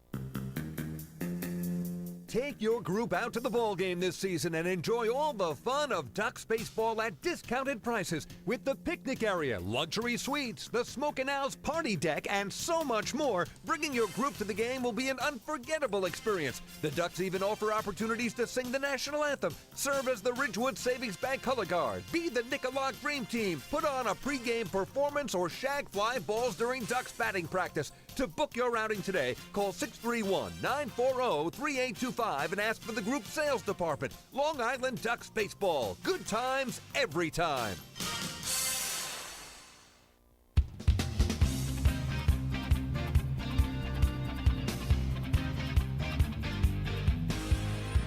So the Somerset Patriots put up 2 thus far in the top of the 6th, spelling the end of the night for John Brownell, and he is replaced by the fellow right-hander Zach Treese. So Zach Treese, first out of the bullpen in the postseason for Long Island in the regular season. 53 games, 1 of those a start, the rest in relief. 6-2 record and a 3.84 earned run average. In 61 innings, he allowed 60 hits. He walked 28, struck out 72, and the opposition hit 256 against Zach Treese. So, Michael, this is the guy we were talking about earlier who looks physically like Mark Hamburger, and now we have a pair of right-handers with the long hair out on the hill for their respective clubs. If they didn't have separate jerseys on, I wouldn't know who was who. So Treese will come into this game after John Brownell makes his second shortest postseason start of his Ducks career, just 5 1/3 innings, and the Patriots certainly hit him around a bit tonight. The defense let Brownell down a bit in the 3rd inning, but certainly not here in the 6th, as 3 straight singles have plated 2 runs following the strikeout and wild pitch. So it is now a 7-1 game. Treese to deal to David Vidal, who takes a strike at the bottom of the zone on a fastball. 0-1. Again, most hits Brownell has ever allowed in a playoff game, most runs Brownell has ever allowed in a playoff game in his long distinguished history with the Long Island Ducks. Again, certainly the greatest pitcher in franchise history. So it'll be an 0-1 here to Vidal, and he swings and fouls this one back on a slider, 0-2. Vidal has a single, a walk, and a run scored among 3 trips to the plate in this game. And we got to give credit to Somerset as they were able to take advantage of some mistakes from the Ducks defense early and then some mistakes from the right-hander up in the zone here in the 6th inning. To add to their lead, the 0-2 would have turned back to second base, nothing doing there. And you look back to the 4th inning in which the Ducks had a chance to close the gap further but missed, leaving 2 in scoring position. Could have put a lot of pressure on Somerset. They didn't get it done, and now Somerset has put even more pressure on Long Island. A swing and a miss on a good slider from Treese. And he gets the strikeout of David Vidal. First strikeout for Treese. And there's an important second out here in the 6th inning. Well, that is that incredible breaking ball from Zach Treese. When he drops down like that, it looks like it's headed right at the body of right-handed batters and then breaks over the inner half of the plate. And Vidal again swinging out of his shoes there for the second out. So a 2-away, that is going to leave it up to Joe Maloney for the Patriots, the righty hitting first baseman who has 1 for 3 on the evening. Has driven in a run and has scored a run. First pitch and a swing and a miss for strike 1. As Treese got that one past and the wind continuing to howl. You may be able to hear it there in our shotgun microphone. It is very loud in our headphones here. Treese has done a pretty good job of late. He has allowed only 3 earned runs since August the 21st. 2 of those in a start. Here, a little nubber in front of home plate. Treese will pick it up and throw over to first in time for the out. So a good job by Zach Treese to come out of the bullpen for John Brownell, and he records back-to-back outs to get out of further trouble. However, Patriots added their lead. They get 2 runs on 3 hits in the inning, no errors and 2 left. We have played 5.5. It is now Somerset 7 and Long Island 1. Hey fans, this is pitcher Tyler Wilson, and you're listening to Ducks Baseball on the Long Island Ducks Broadcast Network. Oh, I love it. The color of my new Nicolot patio is so vibrant. It's unlike anything I've ever seen. You're welcome. I'm just going to go finish that Nicolot walkway now. Make your pavers vivid Nicolot pavers. The best looking, most vibrant pavers with the most 3-color blends in the industry. Featuring Nicolot's exclusive paver shield and color blending technology. With color throughout and guaranteed not to fade. Live life in color with Nicolot. Visit Nicolot.com.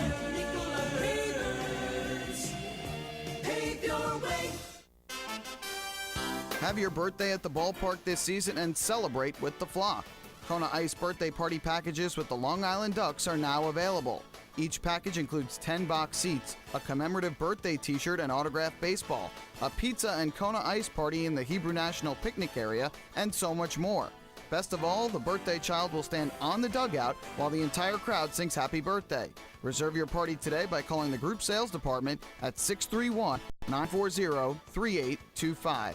Kona Ice birthday parties with the Long Island Ducks, a once-in-a-lifetime experience.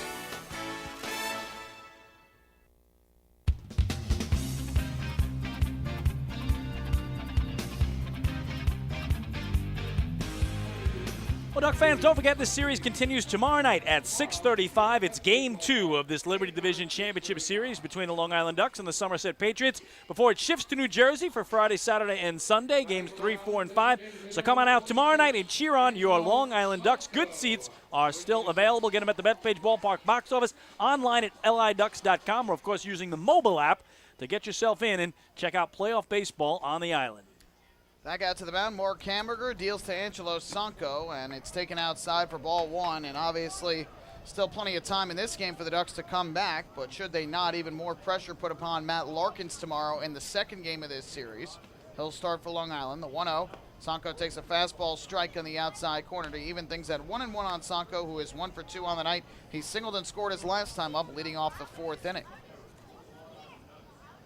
From the windup, Hamburger fires, and Sanko chops this one into the ground to second base, backhanded by Bortnick, and he throws low to first, but dug out by Maloney for the first out of the 6th inning. Well, the final line on John Brownell tonight, 5 1/3 innings. He allowed 13 hits, 7 runs, 4 of those earned. He walked 1 and struck out 4, 97 pitches, 68 of those for strikes, so 29 balls, 68 strikes. Real good strike-to-ball ratio, Michael, better than 2-1, but again, he gave up 5 runs in that third inning where he had a bunch of hits against him, a mental error, 2 physical errors on the field, 2 officially in the inning, and then got knocked around a little bit in his final frame. It adds up to 7 runs total.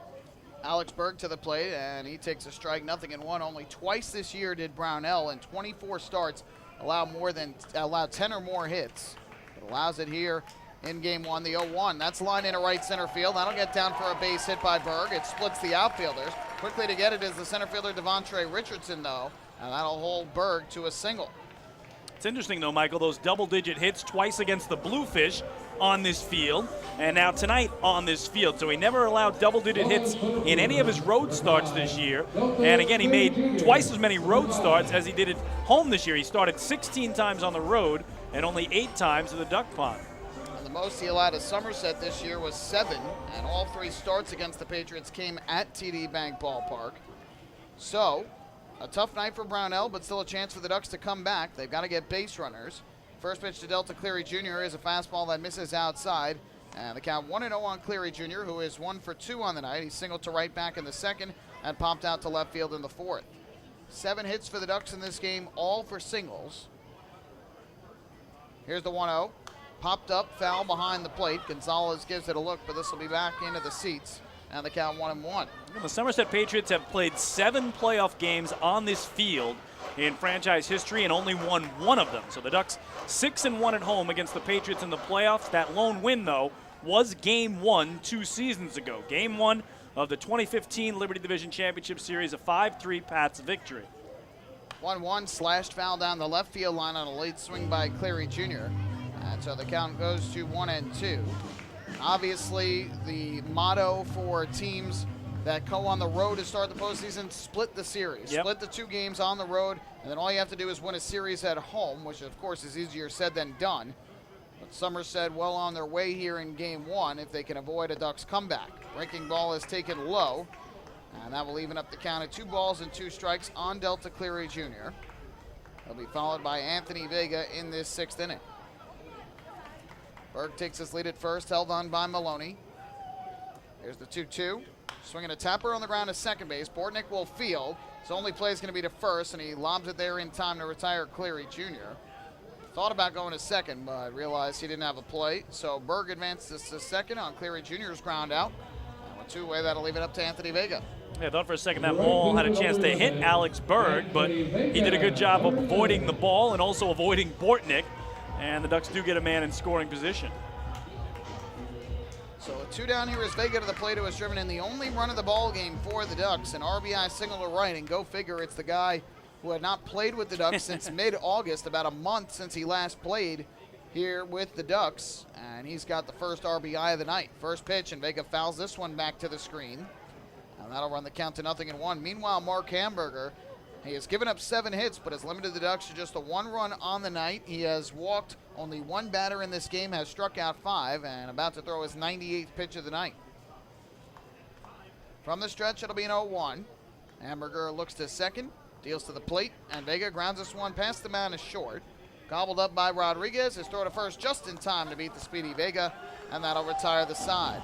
So the Ducks get a 1-out single, but 3 ground outs around it, and that ends the inning. No runs, a hit, 1 left. We go to the 7th, 7-1 Patriots. Hey fans, this is infielder Giovanni Alfonso, and you're listening to Ducks Baseball on Long Island Ducks Broadcast Network.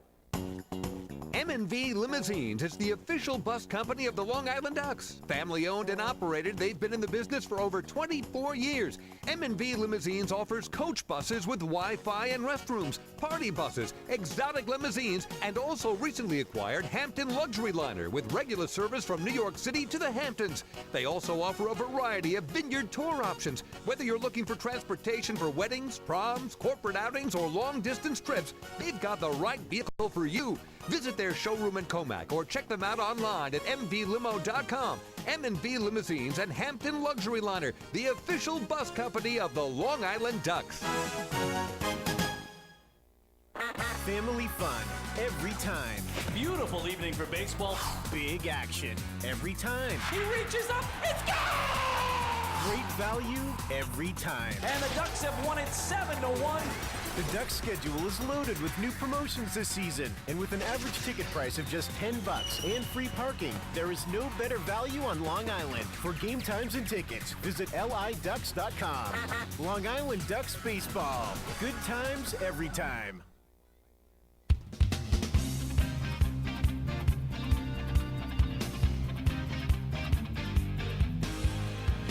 Well, fans, don't forget to stop by the Waddle-In Shop on your next visit to the Duck Pond, where exclusive, hard-to-find Ducks memorabilia is now on sale. All proceeds benefit the Quacker Jack Foundation, the charitable arm of the Long Island Ducks.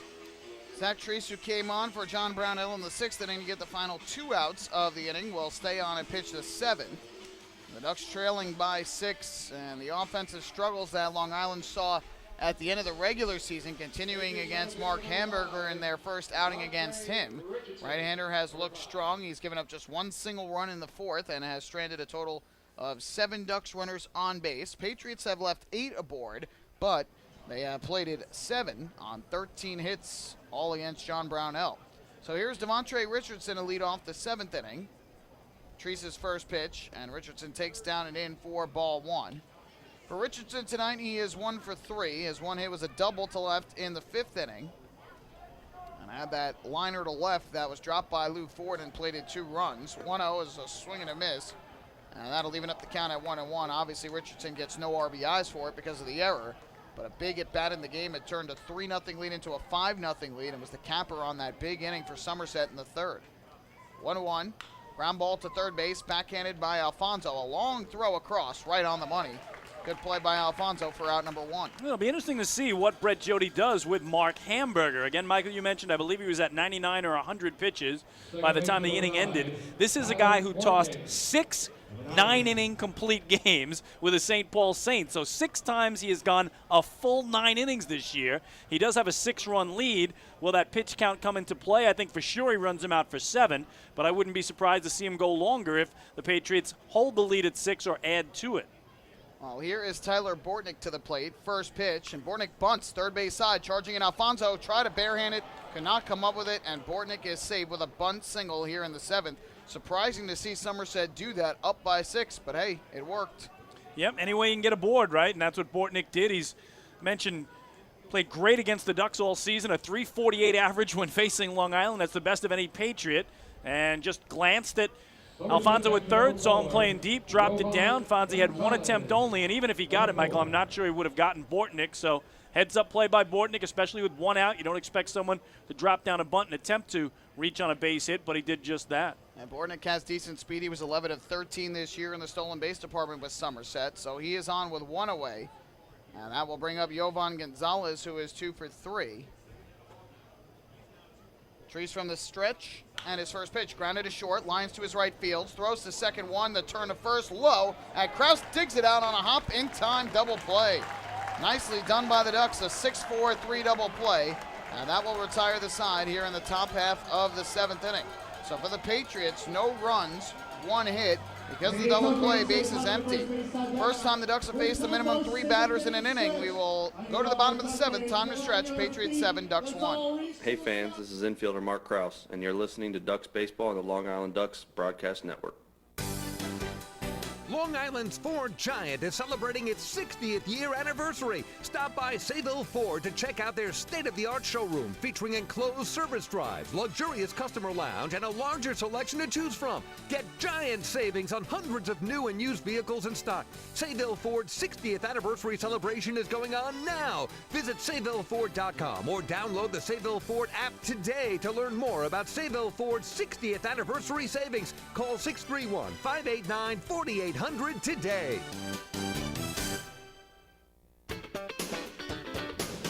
Baseball fans, the Long Island Ducks mobile app has officially arrived. Powered by Clear Vision Apps, it's your one-stop shop for all things Ducks baseball. Buy tickets straight from your mobile device. Receive game status updates with push notifications. Check out up-to-the-minute news and scores and interact with the Ducks on social media. Best of all, it's free. Download the Ducks mobile app today by visiting the App Store on your Apple-powered device or Google Play on your Android-powered device. The Long Island Ducks mobile app, with you wherever you flock to.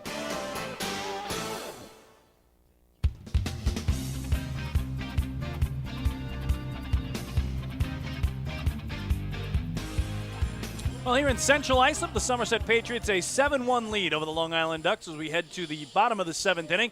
This is Game 1 of the Liberty Division Championship Series. In Game 1 of the Freedom Division Championship Series in York, the Revs continue to lead that 3-1 in the bottom of the 5th over the Southern Maryland Blue Crabs. We told you earlier today the Yankees crushed the Twins in the Bronx. They actually trailed that game 3-0, but 11 unanswered runs gave the Bombers an 11-3 victory, but getting no help tonight from the Orioles are the Bronx Bombers as the Red Sox have a 6-0 lead down in Baltimore in the top of the 5th.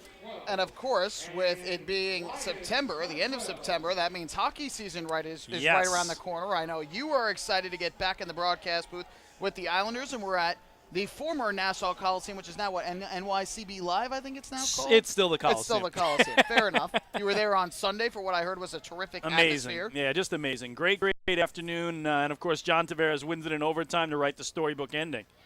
Dan Lyons takes the first pitch for a strike, 0-1. So no out-of-town scoreboard with us two in the booth would be complete without some hockey. Oh, we'll get it updates in there. We'll get it in there. Being 0-1. Hamburger deals. Lyons takes a breaking ball outside to even the count at 1-1. Well, Michael, we'll start with your Rangers at home tonight to the New Jersey Devils, and your Blue Shirts have a 3-2 lead in the final minute of period 2. I mean, I don't know if I call them my Rangers. Oh, come on. 1-1. Popped up in the air down the right field line. Going to be a tough play for Maloney. In foul ground. Backtracking. Gives way to Justin Trapp, and neither come up with it. Lands on the warning track, 1-2. It might be a break for Dan Lyons. I thought Maloney was going to have that all the way, and then it looked like he peeled off in favor of his second baseman, Bortnick, who just couldn't get to the ball. And you know what? Give the wind a little credit there. That wind, again, pushing so hard right now from right towards left that it moved it further toward the seating bowl and allowed Dan Lyons to get a second life here at the dish. It's pop-ups like that make it very difficult. That's a tough play anyway, kind of in that Bermuda Triangle of foul territory down the right field line. Unfortunately, Lyons has another turn at bat. He is 0-for-1 tonight with a walk and a ground out to third. Ducks with just one hit over the last 2 innings after scoring a run in the 4th on 3 hits, the 1-2. And Lyons takes an off-speed pitch downstairs to even up the count. Yeah, Mark Hamburger has retired 8 of the last 9 Ducks he's faced, and I think that's one of the reasons he is still in there with a 6-run lead up over 100 pitches. Lyons in the 2-2. Good eye by Lyons as he takes low and outside. Works the count to 3-2 again. The Ducks don't need all 6 runs right here, but they've got to get base runners on and start clawing away at this deficit. It's starting to get late. Bottom of the 7th inning here in Game 1, and the Ducks trailing by 6. Here comes the 3-2 from Hamburger. Kicks, deals, Lyons swings and misses for strike 3 as he chased the fastball outside part of the plate. Mark Hamburger with his 6th strikeout of the night, 1 away. Well, Michael, you made a great point between innings, though. You were chatting with me about Hamburger, and at what point does Brett Jody say, look, he's done his job for tonight, save him for a potential Game 5 if the series were to go the distance, and just rest him? You're up by 6. He's over 100 pitches. Do you want to say keep that pitch count down a little bit in case you would need him for a potential Game 5? Well, he sends him back out here. He gets the first out. Now Giovanni Alfonso to the plate, who takes a breaking ball for a strike, 0-1. That's what I thought, because I thought they might take Hamburger out right around 100 pitches after 6. His team leading by 6. But Hamburger goes back out for a 7th, and now the 0-1. Swinging a ground ball foul, third base side, and give him credit, he's still for the most part throwing strikes. The Ducks have not been able to do much against him since that 4th inning. We talked about this earlier. The Ducks had big opportunities early in this game to get on the scoreboard, put the pressure on Somerset, missed out with 1st and 2nd and 2 out in both of the first 2 innings. And that Somerset took advantage with that 5-run 3rd. Yep, left 2 men on in the 1st, 2 men on in the 2nd, 2 men on in the 4th, the man on in the 6th. So 7 men left on base in the game. Those opportunities were there for Long Island. Right now, Somerset doubling up the Ducks in hits, 14-7, and leading by 6. Here comes another 0-2 from Hamburger. And Alfonso takes the fastball inside for ball 1. Michael, you've been bothering me all night for split squad Islanders scores. I will get to them. You've got to give me time. 1-2. That's lifted in the air to shallow right center. Over is Richardson and Trapp. It'll be the center fielder Richardson to make the catch. And the count goes to 1-2. I've literally been pestering you all night for these because there is nothing more important than split squad preseason hockey for the New York Islanders and Philadelphia Flyers. So give it to me. What do we got? All right, the split squad tonight in Brooklyn. The Islanders and Flyers are tied at 1 at the end of 2. But in Allentown, Pennsylvania, which is the home of the Lehigh Valley Phantoms, the top Farm Club of the Flyers. Philly has a 2-1 lead, end of 40 minutes. All right? All right. No more updates. Omar Reyes takes a breaking ball strike in the count 0-1. He's 1 for 3 on the night with a base hit his first time up. The 0-1 here is grounded foul to the first base side. And the count goes to 0-2. You know, Mike Ashmore, who does a great job covering the Patriots, had some very interesting information on Mark Hamburger. He's restoring an RV. He wants to live in it. He drives a wood-paneled station wagon, and he often skateboards to and from the ballpark. How about that? He looks like a skater boy. 0-2 is lined down the left field line. Long run back for Rosario. He won't get it. It'll land for a base hit. Reyes turns it first, but he will hold on there. A 2-out single by Reyes, who joins Alex Berg in the multi-hit department tonight for the Ducks. And for Long Island, their 8th hit of the night. Well, again, Hamburger had retired 10 of the previous 11 Ducks, was looking for another 1, 2, 3, and I completely agree with you, Michael. They don't have to get all 6 in this inning, but they need to get something, because if you don't score in this inning, you're now 6 down at least and only 6 outs to play with. Hamburger trying to complete a 7th inning tonight of 1-run ball. He has been terrific for the Patriots, has scattered 8 singles throughout the course of this game. But the Ducks haven't had too many hard-hit baseballs against him and haven't been able to get to extra bases against the right-hander. So here is Kraus, first pitch, and he swings and taps it foul back behind the plate for strike 1. Kraus, meanwhile, is 0 for 3 in this game. He has struck out once and popped out twice, once to right, once to left.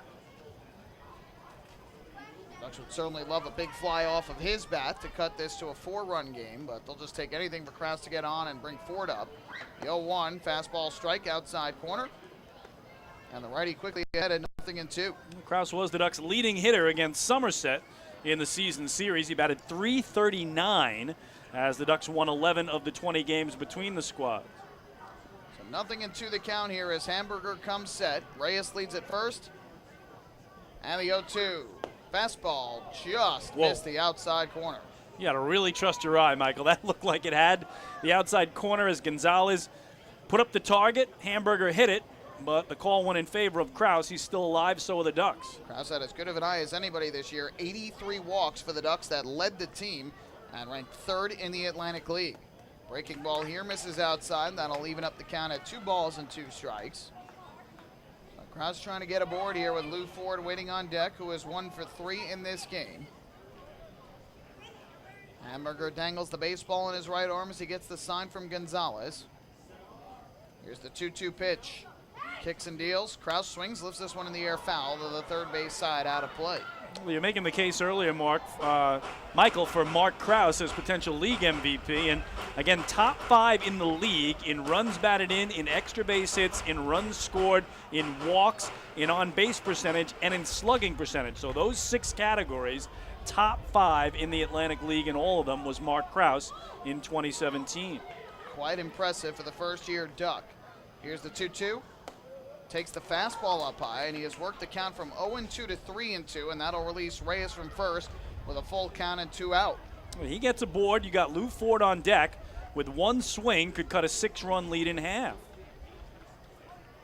So let's see if Kraus can find his way on against Hamburger. The right-hander comes set on the rubber. Reyes takes off, and the pitch to the plate is swung and smacked foul down the right field line. One hop into and then out of the stands. Kraus was right on that pitch, but just a hair out in front. Pulls it foul. Tense moments here for the Ducks late in game 1 as they trail by 6 and trying to cut into that deficit. Hamburger, meanwhile, is now up to a total of 117 pitches on the night. And trying to find that last pitch that gets him out of the 7th. 3-2. Kraus is swinging a miss for strike 3. There it is from Hamburger. So Mark Hamburger with his 7th strikeout of the night, and he wins the battle against Kraus to keep the Ducks off the scoreboard in the 7th. No runs, 1 hit. They leave a man on base. We will head to the 8th. Patriots 7, the Ducks 1. Hey fans, this is infielder Elmer Reyes, and you're listening to Duck Baseball on the Long Island Ducks Broadcast Network. PSEG Long Island is making things work for you with over 10 energy efficiency programs that can help you save on your monthly electric bill. From our free online energy analyzer and in-home energy assessments to rebates on energy efficient air conditioning, even discounts on LED light bulbs. Helping you save on electricity is our job. What to do with your savings? Flight 85 now boarding for the magic of Orlando. is entirely up to you. Visit pseglyny.com/save money. Just one more way PSEG Long Island is making things work for you. Take your group out to the ball game this season and enjoy all the fun of Ducks baseball at discounted prices with the picnic area, luxury suites, the Smokin' Owl's party deck, and so much more. Bringing your group to the game will be an unforgettable experience. The Ducks even offer opportunities to sing the national anthem, serve as the Ridgewood Savings Bank color guard, be the Nickolock Dream Team, put on a pregame performance, or shag fly balls during Ducks batting practice. To book your outing today, call 631-940-3825 and ask for the group sales department. Long Island Ducks Baseball. Good times every time. Hey fans, this is Bud Harrelson, and you're listening to Ducks Baseball on the Long Island Ducks Broadcast Network. Hey Ducks fans, the official hotel of the Long Island Ducks is the Radisson Hotel, Hauppauge, Long Island. It's centrally located on the north shore of Long Island and offers a home away from home for both business and leisure guests. The Radisson Hotel, Hauppauge, Long Island features an indoor pool, 24-hour business center, a fitness center, and complimentary Wi-Fi in all guest rooms. Enjoy the contemporary American cuisine at the Fountain Grill restaurant or grab a quick bite to eat at Cafe Pronto. And best of all, it's only minutes away from Bethpage Ballpark. The Radisson Hotel, Hauppauge, Long Island, the official hotel of the Long Island Ducks. Call 631-231-1100 today. That's 631-231-1100.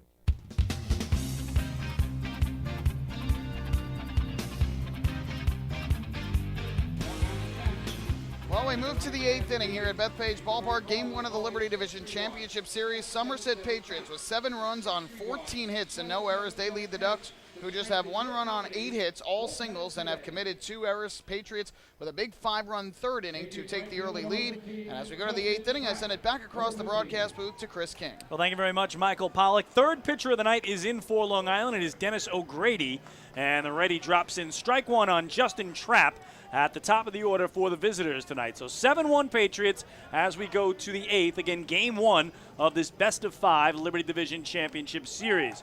A swinging strike, and Trapp quickly down 0-2. Well, good job by Zach Treese out of the bullpen. He took over for Brownell, got back-to-back hitters to end the 6th, and worked around an infield single on a bunt in the 7th inning. Got a double play to end the inning, so an inning and 2/3 scoreless for Zach Treese. So a good start for O'Grady at 0-2. Trapp ready for that 0-2 offering. And a little tapper foul back behind home, and the count holds. It's been an up-and-down year for Dennis O'Grady. The right-hander began the year in the bullpen, then took over as a starter, and then went back into the bullpen late July. And overall, his numbers this year, 5-7, 4.64 ERA, 36 appearances, 15 of which were starts. So count remains 0-2 on Trapp. And that down and away. Trapp tonight 1 for 3 with a single, a run scored, and a sacrifice bunt. He's also stolen a base. So nice night at the top of the order for Justin Trapp for Brett Jody's guys. Be a 1-2 from O'Grady, and that low and away to even things up. Trapp kind of the table setter in the top of the order. Olmo Rosario has had the best night of anyone with 4 hits and 2 RBIs, but a good combination of speed and power and guys who can get on base, and Somerset's lineup has certainly shown it here in Game 1. 2-2 is up high, and Trapp, another one of those guys coming over from the Can-Am League. He played with Sussex County, where he had 15 stolen bases, so put him at the top of the order. He's had 10 for the Patriots in 46 games. He's also been caught stealing, though, 6 times, so not a big success rate. And here he'll get a payoff pitch. And he fouled it straight back to the netting, right on it but underneath it, and the count holds at 3-2. I think Somerset's scouting the New Jersey, New York area with some of these guys they got between Yes. Maloney Yep. and Trapp, and who were we talking about earlier in the game?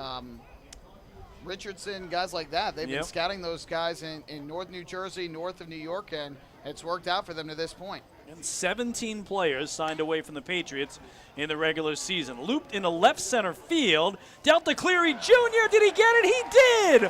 What a catch by Delta, diving on the backhand side and then rolling over, but hanging onto the ball for the first out here in the visitors' 8th.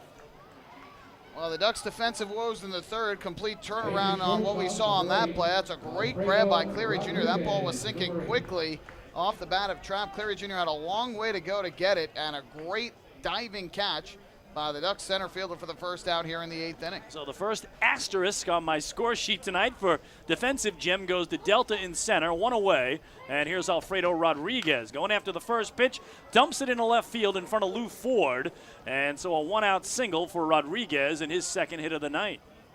So go figure, an 8-pitch at bat to begin the inning, and Cleary Jr.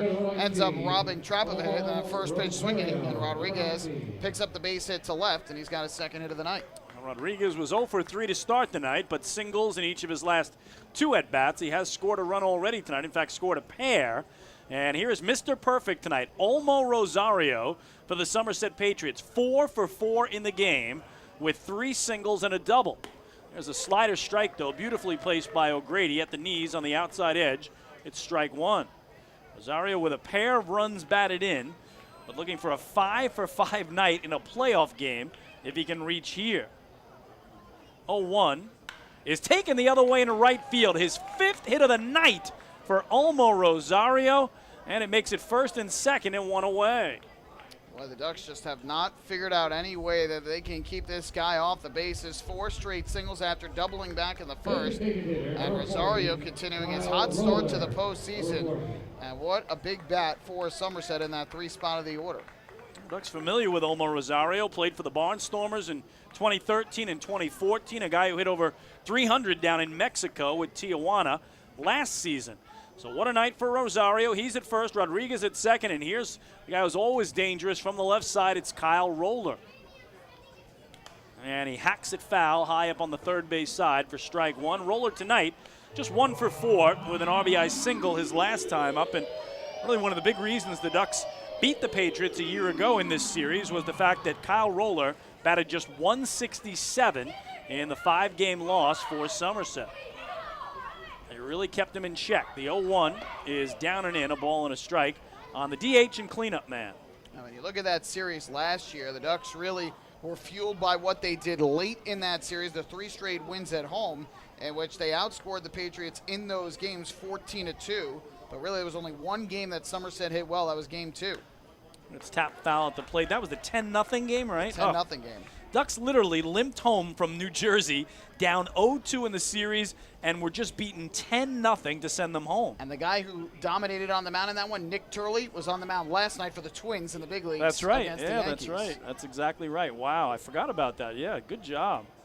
But yeah, you lose both games in New Jersey and you limp home after a 10-0 loss, only to win 3 straight and take the series.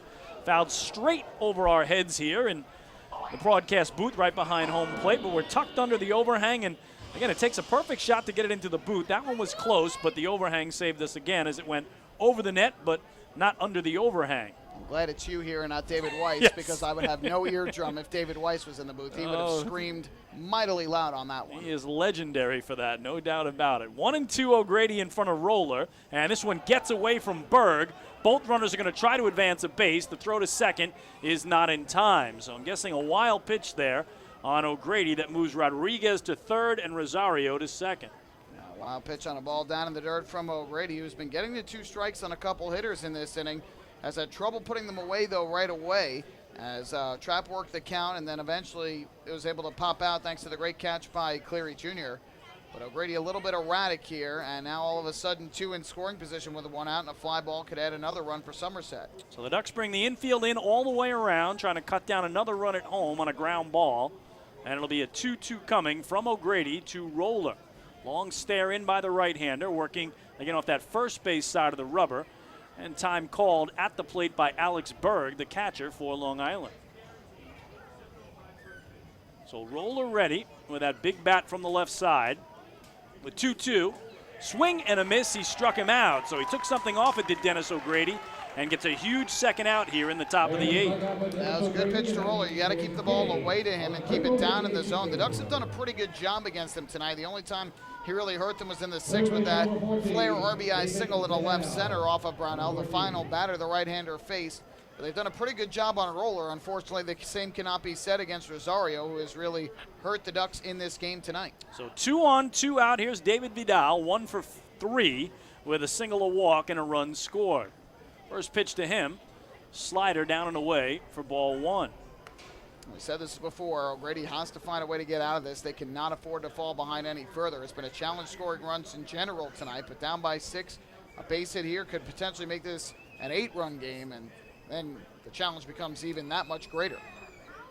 So 1-0, and that flared foul up on the first base side. 1 ball and 1 strike. Again, the Ducks' lone run tonight in the bottom of the 4th. Somerset with 5 runs in the 3rd, 2 more in the 6th, and there's been no scoring since.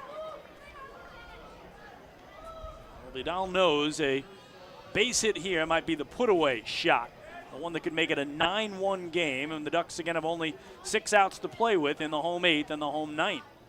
1 ball and 1 strike to count. That missing in, 2-1 now as O'Grady falls behind. O'Grady's last outing came in the first game down at Sugar Land. He threw a scoreless inning in relief, allowed a hit, but nothing further. That was that great comeback win by the Ducks, who were down 4-0 going into the 7th. They found a way to come back and win that game. If they don't win that game, who knows? They might not make the playoffs. That was a huge win for Long Island. Time called. Of course, the Ducks have the Patriots to thank for beating the Bridgeport Bluefish on Saturday night. That officially clinched this playoff spot for Long Island, so they can thank the Patriots and then beat them is what they'll attempt to do in this series. 2-1 pulled on the ground deep in the shortstop hole. Lyons grabs, sets, fires. Good pick at first by Kraus on 1 hop, and that will end the inning. No runs, 2 hits, 2 left. We go to the last of the 8th. In Game 1, the Somerset Patriots have a 7-1 lead. Hey fans, this is right-handed pitcher Tyler Levine, and you're listening to Ducks Baseball on the Long Island Ducks Broadcast Network. Hey, Ducks fans, the official hotel of the Long Island Ducks is the Radisson Hotel, Hauppauge, Long Island. It's centrally located on the north shore of Long Island and offers a home away from home for both business and leisure guests. The Radisson Hotel, Hauppauge, Long Island features an indoor pool, 24-hour business center, a fitness center, and complimentary Wi-Fi in all guest rooms. Enjoy the contemporary American cuisine at the Fountain Grill restaurant or grab a quick bite to eat at Cafe Pronto. And best of all, it's only minutes away from Bethpage Ballpark. The Radisson Hotel, Hauppauge, Long Island, the official hotel of the Long Island Ducks. Call 631-231-1100 today. That's 631-231-1100. Bethpage Ballpark is a great place to watch a ball game, so why not do so from some of the best seats in the house? The Ducks are proud to present the brand new Long Island Ducks Beer Garden. Open for all fans on nights when the Smokin' Owl's party deck has not been reserved, the Beer Garden will feature a variety of frosty draft and bottled brews, as well as several food choices. The area has been decked out with bar rail seating and Ducks branded furniture to provide a comfortable atmosphere for everyone. Be sure to stop by and check out the brand new Long Island Ducks Beer Garden on your next visit to the ballpark. Hey fans, this is Bud Harrelson, and you're listening to Ducks Baseball on the Long Island Ducks Broadcast Network. Hey, Ducks fans, the official hotel of the Long Island Ducks is the Radisson Hotel, Hauppauge, Long Island. It's centrally located on the north shore of Long Island and offers a home away from home for both business and leisure guests. The Radisson Hotel, Hauppauge, Long Island features an indoor pool, 24-hour business center, a fitness center, and complimentary Wi-Fi in all guest rooms. Enjoy the contemporary American cuisine at the Fountain Grill restaurant or grab a quick bite to eat at Cafe Pronto. And best of all, it's only minutes away from Bethpage Ballpark. The Radisson Hotel, Hauppauge, Long Island, the official hotel of the Long Island Ducks. Call 631-231-1100 today. That's 631-231-1100.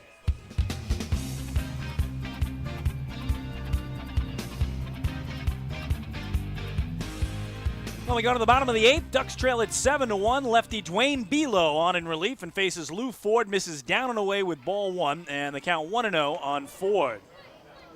Lou tonight 1 for 3, an infield single in the opening inning, and since then he's grounded to third and struck out swinging. The 1-0 is away for ball 2. What a night for Mark Hamburger, who has departed. The righty in just his second game as a Somerset Patriot was magnificent. Give you his final line and numbers in just a second after Lou sees a 2-0. And there's a strike. It's 2-1. The Ducks certainly didn't seem like they were in the appetite for Hamburger for dinner tonight. 7 innings of 1-run ball in this game, 8 hits and a walk. They struck the righty struck out 7 and threw 118 pitches, 80 for strikes. 2-1 is taken foul well down the right field line, so the Patriots were looking for a little Hamburger helper, We talked about it earlier, and they certainly got it, didn't they? Yeah, they certainly did. He was very good tonight. His only hiccup was in the fourth when he allowed the back-to-back singles to Sanko and Berg to lead off the inning, then the one-out RBI single by Anthony Vega. But since that point, the Ducks have managed just 2 singles over the last 3 innings, and Hamburger did a great job. 2-2, tomahawk through the left side, past the diving shortstop Alfredo Rodriguez, and Lou Ford has his second hit of the night, a leadoff single.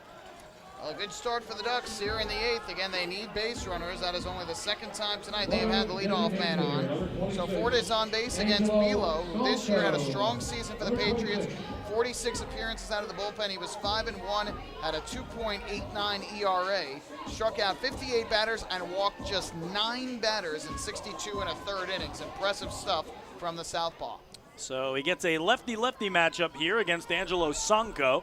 1 for 3 tonight with a single up the middle, sandwiched in between a ground out and a strikeout.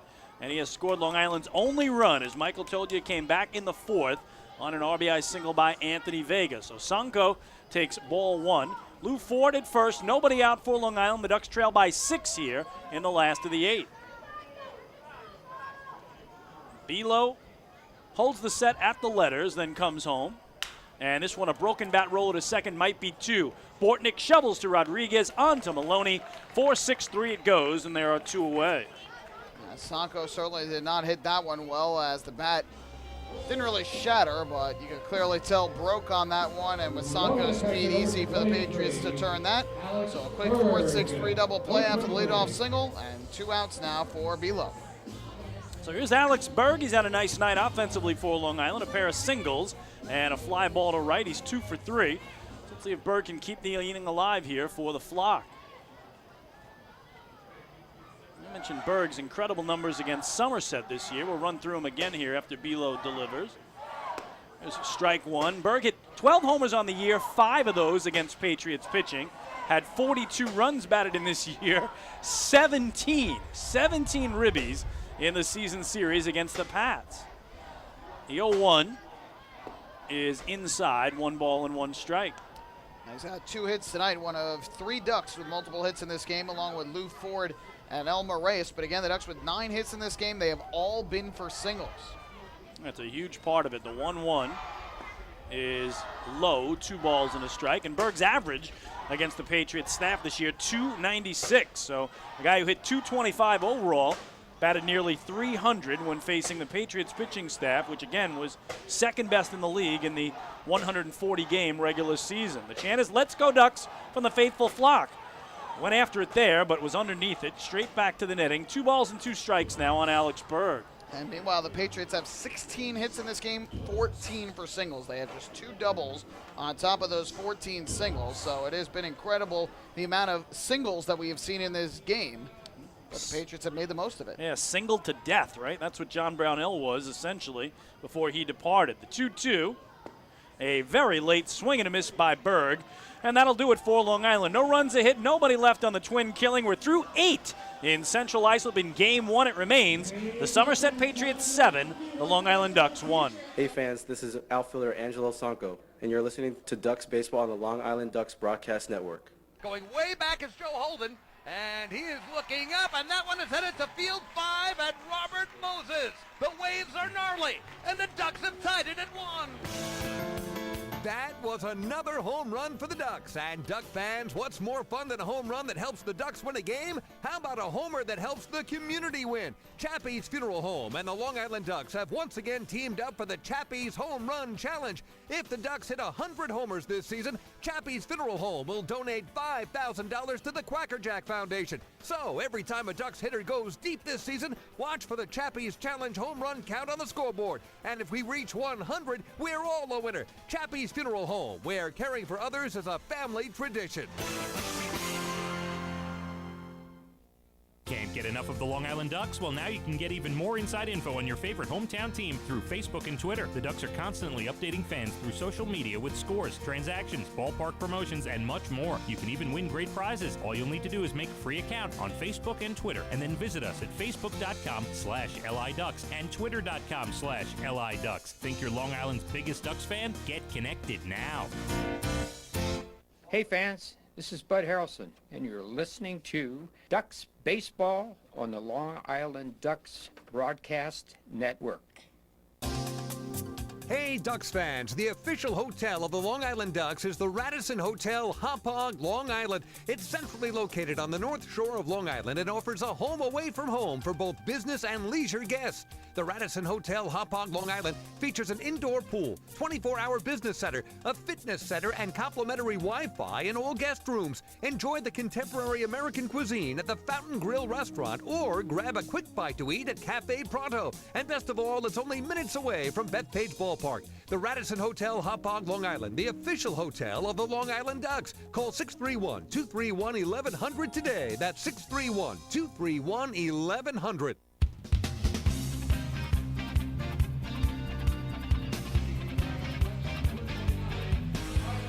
We head to the ninth inning in Game 1 of the Liberty Division Championship Series. It has been primarily all Somerset tonight. They lead it 7-1 out, hitting the Ducks 16-9.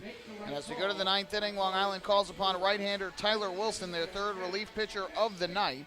And the right-hander will take over to face Maloney, Richardson, and Bortnick here in the ninth inning. Tyler Wilson coming in after making 24 appearances during the regular season, going 2-2 with a 5.47 ERA. Started the year with the Ducks, missed about 3 months due to injury, and came back for the final month of the season. So it is Wilson against Maloney, the six-hitter and first baseman from the right side for Somerset, trying to add to a 6-run lead here in the visitors' ninth. Righty-righty, and Tyler misses in tight here with ball one. Maloney tonight 1 for 4 with an RBI single and a run scored back in the 5-run third. He has twice hit comebackers to the hill and also struck out swinging. Missing away is the big right-hander, 2-0. So Tyler's job's simple. Get 3 outs, keep the Patriots off the board, and hope the Ducks can have a huge rally in the home ninth, down at least 6. This one's hacked over the top of the screen behind home and bounces off the signage in the upper deck and then hits the netting on the inside down below near the field in the Ducks dugout. It's a 2-1 count on Maloney. I always say, if you're sitting behind the screen, you got to keep a heads up on those balls that go up and behind you, because they will ricochet back very quickly. Boy, big time heat there from Wilson, and Maloney couldn't catch up to it. 2-2. Yeah, those who sit right behind home plate by the netting are more likely, I think, to get a ball that's coming from behind them than in front of them. They really are. Takes that carom out of the upper deck, off the facade, off the signage. Gotta keep your eye on that ball when it passes you down there. And here, tying him in on the hands is Wilson, a swinging strikeout of Maloney for the first out in the top of the ninth. Second time that Maloney has struck out in this game. The Ducks have done a pretty good job against him, one of the newcomers. He is 1 for 5 now, but does have that RBI single back in the third inning. Otherwise, has failed to even hit the ball past the pitcher's mound. So 7th strikeout for Ducks pitching tonight, 4 for John Brownell, 1 each now for Treese O'Grady and Tyler Wilson. Here's Devontre Richardson on the ground, is short for Dan Lyons. A rocket of a ball, but an easy play for Shorty across to Mark Krause, 2 gone. A good start here for Tyler Wilson, and thus far for the Ducks bullpen, they have done a good job. Treese an inning and 2/3 scoreless, O'Grady a scoreless inning, and now Wilson has retired the first 2 hitters that he has faced. So a good sign early on for Kevin Byers and the Ducks bullpen that they have been able to keep Somerset off the scoreboard since Brownell exited the game, but obviously the offense has not been able to do much in terms of trimming anything off of this deficit. But joining us late, the Patriots, 5 runs on 5 hits, a walk, and 2 errors in the top of the third that gave them a 5-0 lead. Here is Tyler Bortnick. Tyler Wilson's first pitch to him is low for a ball. Bortnick tonight 2 for 4 with a pair of singles, one of them a bunt single his last time through. So Wilson trying to make quick work of the Pats in the ninth. And this one rocketed foul down the left field line.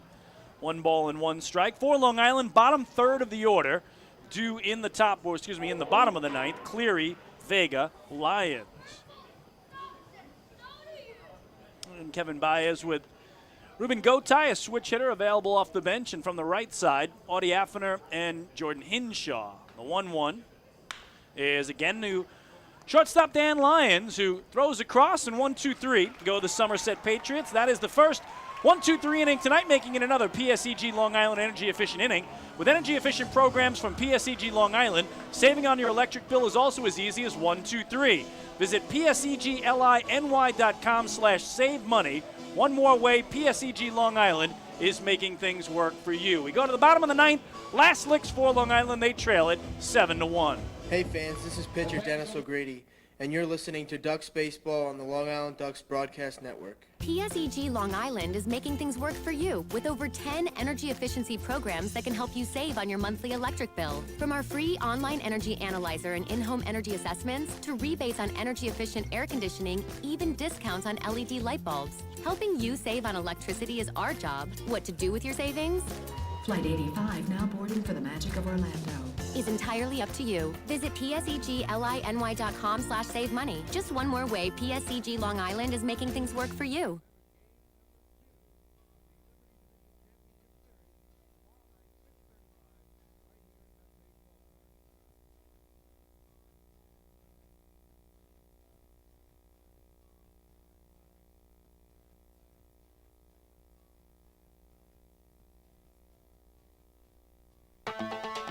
Hey Ducks fans, stay up to date with Long Island's hometown team by visiting Quack of the Bat, the official blog of the Long Island Ducks.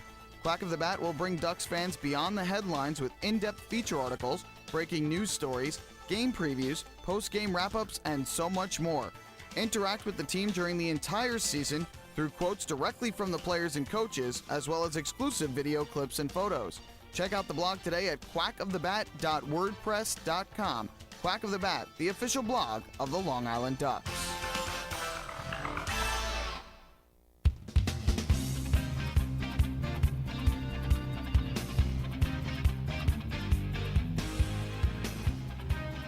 Well, we go to the bottom of the ninth. Last chance for the Ducks, who trail 7-1 in Game 1 of this Liberty Division Championship Series. It'll be Southpaw Keith Hessler, the second lefty reliever out of the bullpen for Brett Jody and the Somerset Patriots. Hessler takes over after a scoreless eighth inning from Dwayne Belo. And the lefty comes in for his first postseason appearance with the Patriots after making 13 regular season appearances and going 0-1 with a 4.05 ERA for Somerset. So Hessler to see Delta Cleary Jr., Anthony Vega, and Dan Lyons, 7, 8, 9 in the Long Island order.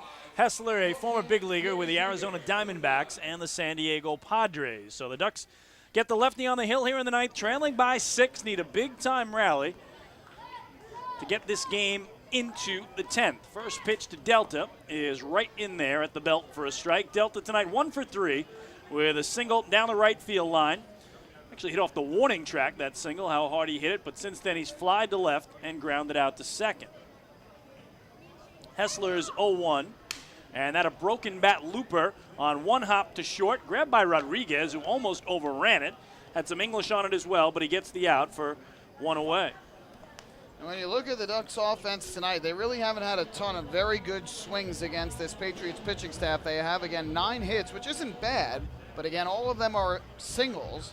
Most of them have been fairly well struck, but outside of those singles, it's been a lot of ground balls from the Ducks in this game or weak pop-outs. They really haven't made too many hard outs in this ballgame. We've seen a bunch of broken bats, and Somerset's pitching staff has controlled this one after taking the early lead. So here's Anthony Vega, the only run batted in tonight for Long Island. A single to right back in the 4th inning that brought home Angelo Sunko. And that's all the offense tonight for Long Island. He takes ball 1 from Hessler. And now takes strike 1 on the outer edge. Anthony, during the regular season, hit for the Ducks overall .245, but was the Ducks' best hitter here at home, a .342 average, so nearly 100 points higher than his overall average was what he hit at the Duck Pond. Here he swings through some heat, and he's down 1-2. And he had a 3-hit performance, including a home run in his final game with the Ducks on August the 18th in a 10-1 win over the Lancaster Barnstormers, and that was his final appearance before having to make his way out west to college. Down 1-2. Takes a called third strike, and down looking is Vega. Ducks down to their final out. First strikeout for Hessler, and the 9th for Somerset pitchers tonight. Well, again, it'll take a tremendous comeback for Long Island tonight, but it just shows you how important tomorrow's game is going to be. Game 2 of this series at 6:35. The Ducks certainly can come back, even up this series before it heads to New Jersey. But the pressure added in upon right-hander Matt Larkins, who will start for the Ducks tomorrow. And meanwhile, Long Island will get its first look of the season at Mike Antonini, who has pitched previously in the Atlantic League with Bridgeport. but they have yet to see him this year. Well, Dan Lyons, the last hope for Long Island, 0 for 2 tonight with a walk.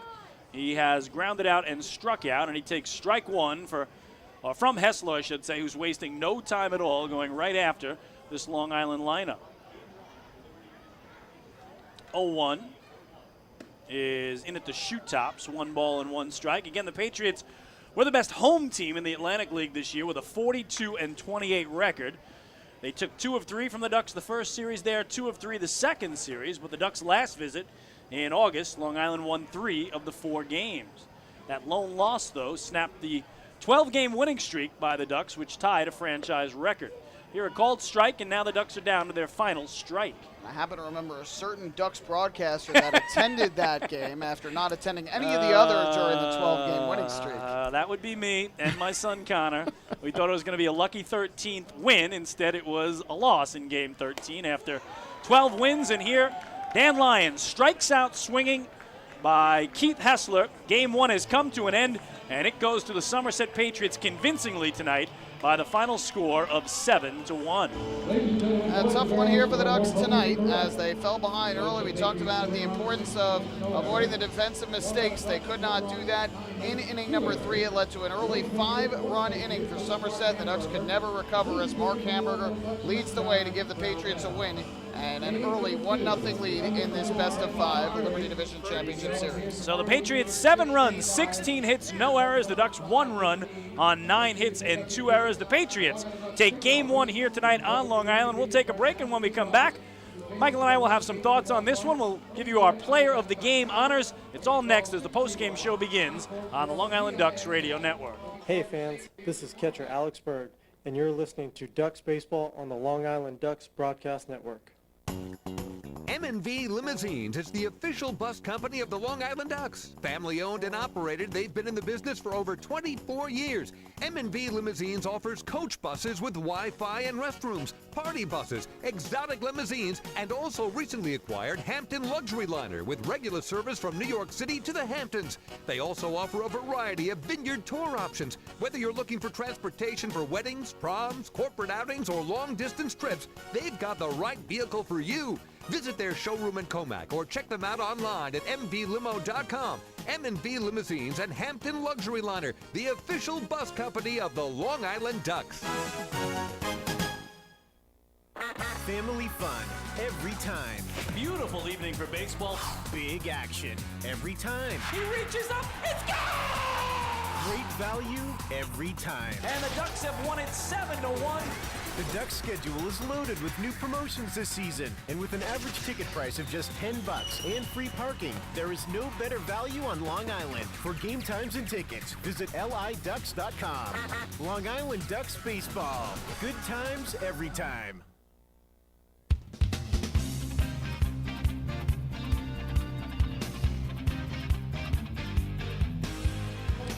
Chris King and Michael Pollack back at Bethpage Ballpark in Central Islip, New York, where tonight in Game 1 of this 2017 Liberty Division Championship Series, the Somerset Patriots defeat the Long Island Ducks by the final score of 7-1.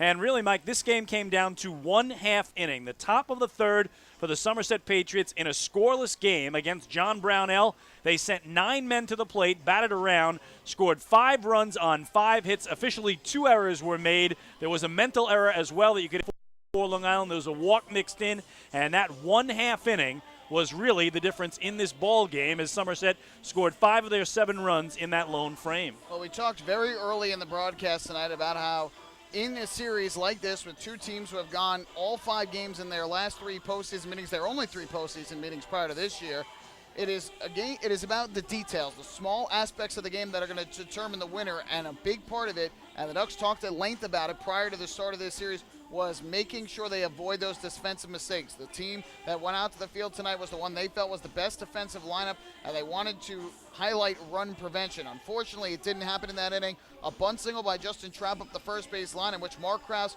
it looked like from our vantage point, had a chance to make a tag on Trapp for the first out, instead looked at second and then had no play on Trapp. So that was the first part of it. Alfredo Rodriguez follows with a double play ball that would have easily been 2 huge outs after the first 2 got aboard, but the relay throw from Lyons to first, either Brownell slipped and that caused him to miss it, or the throw was wild. We thought it looked like Lyons' throw was off target anyway, and so he got the error, but that allows a run to come home. A 2-out walk by Brownell, which certainly was a mistake that cost him, followed by an RBI single, and then the biggest of them all was the line drive to left field by Devontre Richardson that Lou Ford went over to his left to catch and dropped the baseball. It was not the easiest of plays, but a play he's got to make, especially with 2 outs in the inning. 2-run score on that to cap the inning, and all of a sudden the Ducks are in an early 5-0 hole that they can never recover from. Well, Michael and I have selected 2 Somerset Patriots as our co-players of the game. Michael will tell you about the pitcher. I'll tell you about the left fielder. Olmo Rosario in the 3-hole tonight. All he did for Somerset was go 5 for 5. He had 4 singles, a double, drove in a pair of runs, and was a big reason why the Patriots won this contest by 6. So Olmo Rosario, an incredible 5-hit night and 5 trips to the plate. Half of our co-players of the game, and the other half, the guy on the hill. We talked a lot about it. We joked about the name, but in the end, the guy named Hamburger was everything the Patriots hoped he'd be and helped them to the victory. Yep, Mark Hamburger making the start in Game 1, a guy who has only started 1 Atlantic League game prior to this, and the Ducks had never seen Somerset electing to go with him after a strong season with St. Paul, and the fact that the Ducks had never seen him. And the move worked out for Brett Jody, as Hamburger struck out 7 over his 7 innings of work. He allowed 8 hits, but all of them singles, only 1 run, only 1 walk. And he gave a lot of work to Brett Jody tonight, 118 pitches, 80 of them for strikes. He was throwing strikes early, and often his only hiccup came in the 4th when the Ducks put together 3 singles in the inning, including the RBI base hit by Anthony Vega. But he got out of that inning stranding runners at 2nd and 3rd. In fact, he was able to strand 6 runners for the Ducks on base over the first 4 innings of this game, including 2 in each of the first 2 innings. And then I think kind of set the tone for him. The Ducks had a chance early to strike. They missed out on both with 2 on and 2 out. Patriots had their big inning, and that kind of allowed Hamburger to take a deep breath, settle in, and outside of that hiccup in the 4th, he was terrific tonight. So again, Hamburger and Rosario lead the Somerset Patriots to a 7-1 win in Game 1 here tonight. We'll take one more break, and when we come back, a full recap of how it went down tonight in the Patriots' 6-run victory over Long Island. We'll run you through the out-of-town scoreboard, preview tomorrow night's Game 2 matchup, and we'll wrap this one up. Again, the Ducks lose it here tonight at home in Game 1. 7-1 was the final in favor of the visitors. Hey fans, this is pitcher Patrick Kreider, and you're listening to Ducks Baseball on the Long Island Ducks Broadcast Network. Long Island's Ford Giant is celebrating its 60th year anniversary. Stop by Sayville Ford to check out their state-of-the-art showroom featuring enclosed service drives, luxurious customer lounge, and a larger selection to choose from. Get giant savings on hundreds of new and used vehicles in stock. Sayville Ford's 60th anniversary celebration is going on now. Visit SayvilleFord.com or download the Sayville Ford app today to learn more about Sayville Ford's 60th anniversary savings. Call 631-589-4800 today. Have your birthday at the ballpark this season and celebrate with the flock. Kona Ice birthday party packages with the Long Island Ducks are now available. Each package includes 10 box seats, a commemorative birthday t-shirt and autographed baseball, a pizza and Kona Ice party in the Hebrew National picnic area, and so much more. Best of all, the birthday child will stand on the dugout while the entire crowd sings happy birthday. Reserve your party today by calling the group sales department at 631-940-3825. Kona Ice birthday parties with the Long Island Ducks, a once-in-a-lifetime experience.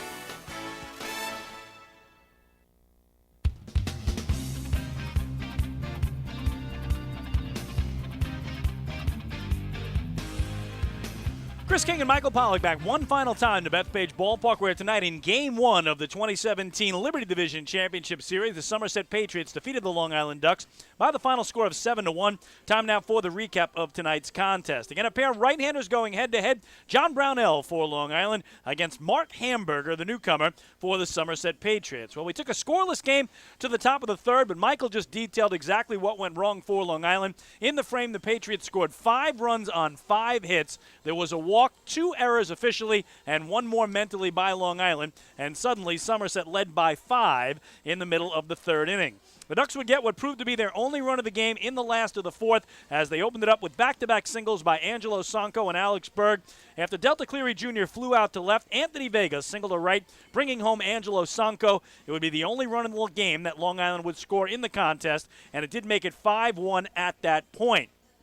Patriots would add 2 more and chase John Brownell in the top of the 6th as they got back-to-back RBI singles by Omar Rosario and Kyle Roller. And that was the end for Brownell, who officially went 5 1/3. He allowed 13 hits, 7 runs, 4 of those earned a walk and 4 strikeouts. Again, the 13 hits and 7 runs, the most he has ever allowed in any playoff game for Long Island tonight. His 10th career playoff game. It clearly did not go his way, and the 13 hits, the most he allowed in any game this season. So Brownell was done in the 6th inning. Somerset had a 7-1 lead at that point. There would be no further scoring the rest of the way. The final numbers tonight for the Patriots: 7 runs, 16 hits, no errors. They leave 10. For the Ducks, 1 run, 9 hits, 2 errors. They strand 8. The winner was Hamburger. He's 1-0 in the playoffs. The loser, Brownell, he drops to 0-1. And the game played in 2 hours and 44 minutes before a crowd of 3,103. The other game going on tonight in York, Pennsylvania, it's Game 1 of the Freedom Division Championship Series. York Revolution were out to an early 3-0 lead, but Southern Maryland has battled back now, and they have tied that game at 3. So 3-3, bottom of the 8th at Peoples Bank Park in York, Pennsylvania, again in Game 1 of the Freedom Division Championship Series. Earlier today in the Bronx, the Yankees trailed the Minnesota Twins 3-0. They scored 11 unanswered runs, including home runs from Gary Sanchez and Aaron Judge, and they were on their way to that 8-run victory, but it doesn't look like they're going to get any help tonight from the Orioles in Baltimore. Red Sox continue to lead there 6-0 in favor of the Sox, and so it looks like Boston will stay 3 games ahead of New York for that top spot in the AL East. We're going to bring back my partner, Michael Pollack. And Michael, the Ducks have to put it behind them. We talked about how they a year ago put a 10-0 loss behind them when they dropped both games in New Jersey, came home to win all 3. But you said it, teams that go on the road to open up a best-of-5 series with a pair away from their park look for a split. Somerset's already got Game 1. Ducks don't want to fall 0-2 back with no home games remaining. Last year they fell 0-2 back, came home to win the next 3. They almost are in a must-win situation tomorrow night, but the guy they're going to hand the ball to has been incredible all season long. Well, as the Ducks showed last year, going down 0-2 does not mean that they cannot win a series. So that is certainly a positive. The last time the Ducks were here at home to open a series, it was in 2015 against these same Patriots. They lost Game 1 with John Brownell on the mound, but they came back with a comeback victory in Game 2, 5-4 over the Patriots to even the series. So ultimately, yes, tomorrow's game is important. It's not the end of the world. It's not an elimination game, but Matt Larkins will be taking the mound. He has done a terrific job all season long for the Ducks. Had some early hiccups in May, but after that point, he was terrific for Long Island and arguably was their best pitcher this year. Brownell had one more win. He had a little bit of a better ERA, but Larkins led the way in terms of innings and strikeouts. He really did a fine job for the Ducks in this, his first full season with Long Island.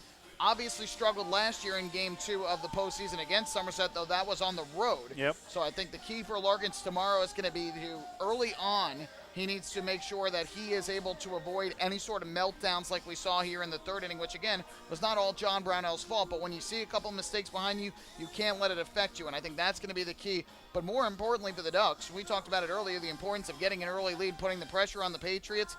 That was an opportunity missed for the Ducks tonight. In the first 2 innings, they had opportunities to get that early lead. They missed, and we saw what happened after that. So I think it's going to be so important for the Ducks to get that. Unfortunately, they're facing a left-hander who was terrific for the Somerset Patriots this year, has pitched in this league before with Bridgeport, and the Ducks have not seen this year. So unfortunately for Long Island, they can't take so much time to just kind of see what he does. They have to find a way early, get early leads, and put the pressure right away on Antonini and Somerset. Again, the Southpaw Antonini 2-1 on the year with a 1.61 ERA.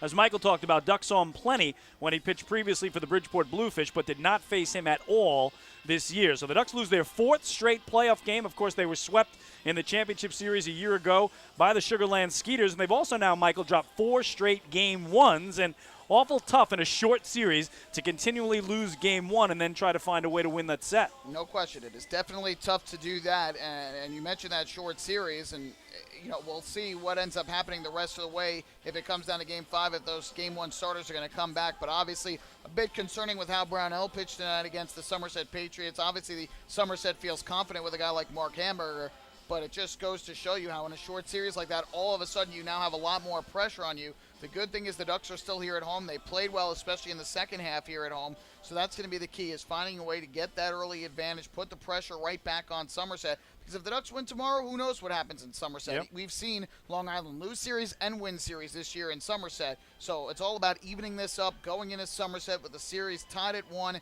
and then who knows what can happen. Jake Fisher's looked great in Game 3, but the Ducks can't think too far ahead. They've got to think one game at a time, one inning at a time, and it starts with tomorrow and Matt Larkin's taking the mound and the offense needing to find a way to get going, because really over the last now almost 2-3 weeks, the offense has really struggled. Yeah, Ducks with just 2 wins in their last dozen games now, including tonight, need to right the ship tomorrow. Well, Michael, it was great being back in the booth with you tonight. We didn't get the result we were hoping for, but we hope to get that tomorrow night, and we thank everyone for listening. No matter who you were rooting for tonight, we know a lot of Patriot fans tune in to watch the broadcast, obviously a ton of Duck fans, and we'll do it up tomorrow night with the hopes of earning the split and then sending it to New Jersey. Looking forward to it once again. It's always fun when these two teams hook up. It's rare that you see a game that was a blowout like this one, but the Ducks, if I know them, they have done a good job of coming back after taking a shot, and they'll look to do it again tomorrow night. That will do it from here. Once again, your final score tonight from Bethpage Ballpark in Central Islip, New York. It was the Somerset Patriots 7 and the Long Island Ducks 1. The Patriots lead this best-of-5 Liberty Division Championship Series 1-0. We do invite you to join us for our next Long Island Ducks broadcast. That's tomorrow night when the Ducks host the Pats in Game 2 of this 2017 LDCS. Our pregame show hits the airwaves at 6:20. We'll throw the first pitch at 6:35. And, of course, you'll hear it all right here on the Long Island Ducks Broadcast Network, liducks.com, youtube.com/ducksbaseball, and facebook.com/liducks. For my partner, Michael Pollack, I'm Chris King saying thanks so much for listening. We'll do it all over again tomorrow night. Enjoy the rest of your Wednesday evening, everybody, and good night from the Duck Pond.